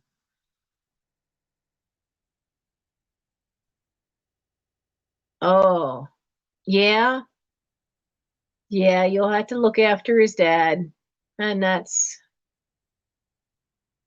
yeah. I can understand that. I know. I have three brothers that yeah, looking after them would be wish me luck. So, yeah, I do understand that. So, well, I do have to go. It is 3:17 and I have to be awake again for therapy in the morning for physical therapy. So, I need to get going so I can get some sleep because Mike's going to be home and waking me up by 8:30 in the morning. And so what that gives me 3:30, 4:30, 5:30, 6:30, 7:30. So if I can get to sleep, if my back will let me, I'll have 5 hours of sleep tonight. I bet you I won't. I'll bet you I only get 4. Simply because my back doesn't calm down for about an hour once I take muscle relaxers and try to lay flat. So, making a bench. Oh, that's cool. A fishing derby. Oh, Terry. That's so much the younger the child is, the harder it is. So I think the roughest thing for me was when my friend Nancy died and we were emptying the house and we were up in the attic and on a it wasn't in the attic, it was at the basement. And there was a box there and there was a coffee can. Well, that turned out to be the ashes of her husband. Thank God she had a label on it. But then there was this box next to it. And next to the box was a bottle of champagne with a pair of little baby booties tied to it. Well, in the box were a little layette set and a couple other little things. And there was a medical error which caused the death of their child and also caused it so she couldn't have kids anymore, which explained where all their money came from because apparently there had been a big lawsuit and they won. But they lost their baby at the birth to a little girl. And they had kept everything was all there. And it was all supposed to be when she passed away, then all the ashes were to be mixed together and then interred. So that was a rough one to find. One so little like that. Steph, it is an amazing community. And one thing I've noticed in this community is that, and I've noticed it like in a lot of friends outside of the reselling community, is that 2021 has been a year where everybody has had something. If it's either, something happened with their health, and I'm not even talking about, the pandemic side of it, but something, either odd accidents, stupid accidents, like me falling in my own yard and tearing my hip out of place and pinching nerves, or, other illnesses with their own health, or freak accidents, or something, something happened with at the job, just all kinds of things. Like it seems like a lot of the health ones are all hitting because we've had a whole year of stress. And it's just 2021 has been the weirdest frigging year. It really has. We all got through 2020, but 2021 seems to be the year of more chaos in a lot of ways. So I figure 2022 owes us a fabulous year. It just owes us one. But at least in this community, we talk to each other in the chats. We support each other in the chats. Some of us have Facebook pages. I don't. Some of us have Instagram, which I do. And we all do a lot to at least be there for moral support, because we're all spread out across the US, across Canada, and in a couple other countries like Singapore and New Zealand. And where's Miss Damn Jewelry's in England? No, she's in Scotland. So, you know, I mean, we're spread out, but we all do make connections and care about each other. So,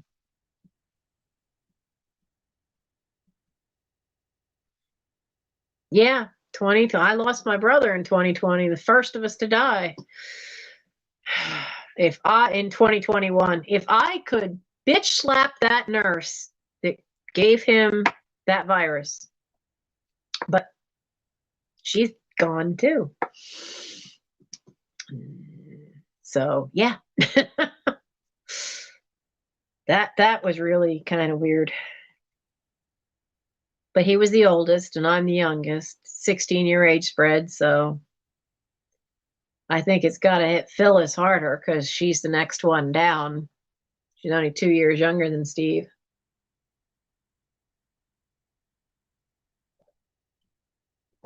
So, yep, faith can get you through an awful lot. I can't decide which faith I am anymore. Okay, I guess I should explain that comment before I go. Grew up in a Presbyterian church. Had all Catholic friends. We used to do our theology homework together because I spent 5 years in Southern Baptist run Christian schools. So and the two boys were in St. James Catholic School for Boys. So we'd all do our homework together and do the theology homework together. So I know all the Catholicism stuff. Had a good friend as an adult that was Jewish, so I learned a lot there. So yeah, and then took a course in world religions in college. Kind of liking Shinto and Quaker, really kind of liking those two. But I figure I was a religious mutt. just kind of a religious mutt. Okay, so blue. This is Gatorade. Be better if there were vodka in it, I swear. It's watered down, but it's a little bit of Gatorade because these two men I live with were fussing at me because how come you haven't made anything to drink? Well, because nobody's bought any sugar. I don't have the money. I didn't have sales for 2 weeks. So it means I had nothing coming in.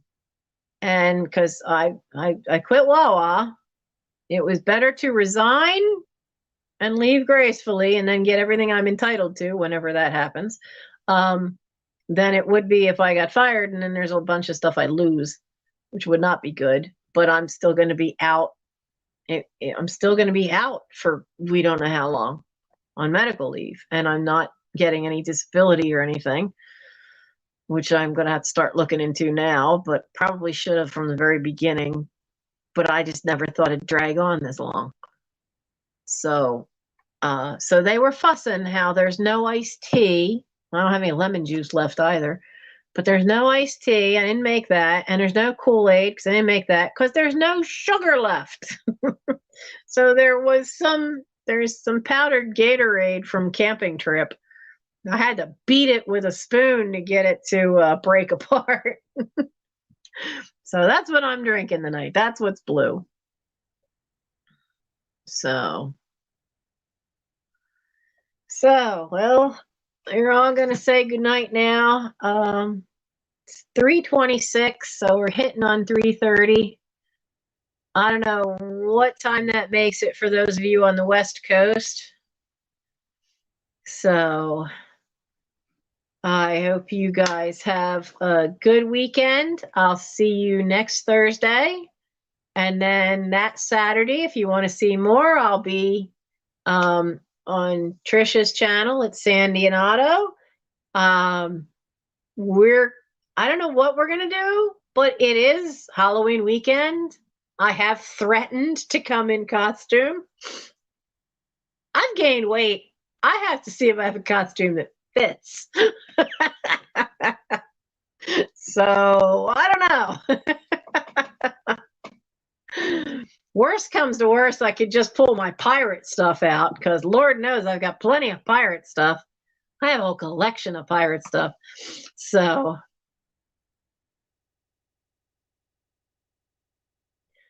yeah, I just got a wake up call this morning to get my thyroid checked, because my voice is going again, and we thought it was a throat infection.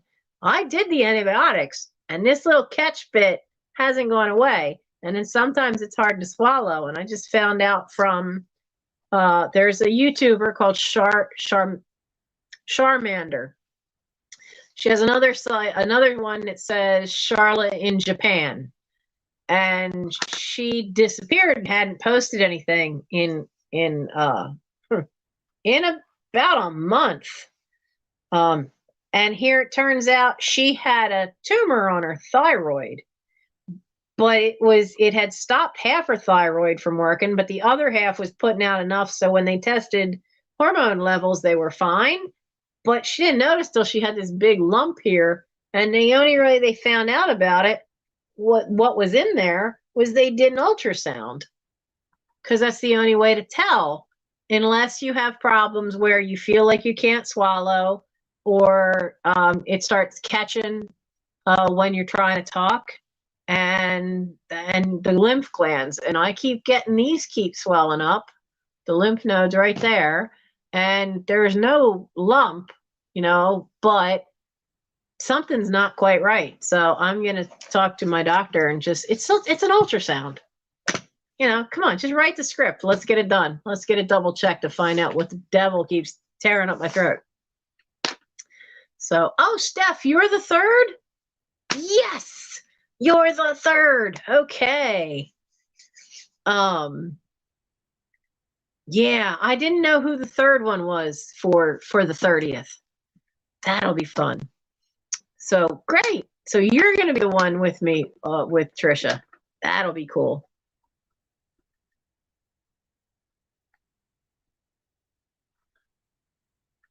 Oh, you know what you're wearing? My problem is that I gained so much weight in the last the last 2 years.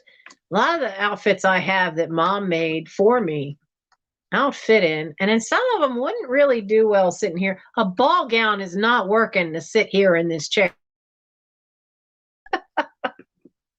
So, and I have pirate stuff because I collect pirates, and if nothing else, I know stage makeup. So if worse comes to worse, I'll just do something outlandish with my makeup. So, Fiona, I swear my birthday was supposed to be Halloween. I know it was. My mother knows it was. The damn doctor wanted to go on vacation and insisted she be induced. I put that poor woman through 36 hours of labor, longer than any of her other kids, because I didn't want to come out. But when you're child number 6 and the woman says, "Look, doc, you're wrong about my due date," then you should just shut up and listen to that woman. But he wanted to go on vacation. So so I swear I was meant to be a Halloween baby. So I'm also kind of bummed that we didn't get me to 1,000 subscribers before Halloween. That would have been awesome. That would have been so awesome to have it be a Halloween party. So, all right, that's enough talking. I need to get to bed. Therapy's going to come sooner than I want it to.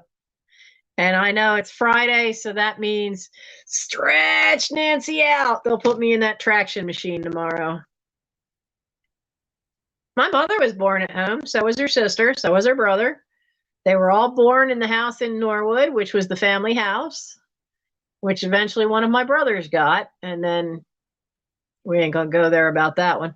But it's not in the family anymore. But they were his kids then, I think, were the 5th generation to go through and live in that house. So yeah, some areas. I know a woman that down in Arden that is a midwife. So some places you still can get a midwife. Call the midwife. Oh wait, that's a show. All right. I'll see you guys later. Have a great weekend. I'll see you next week. I'll try to come up with something for a video for the beginning part of the week. And let's all hopefully have a good weekend. Be kind to yourselves and do some random act of kindness this weekend, just for fun. Because it's always fun to confuse strangers when you do something nice. Bye.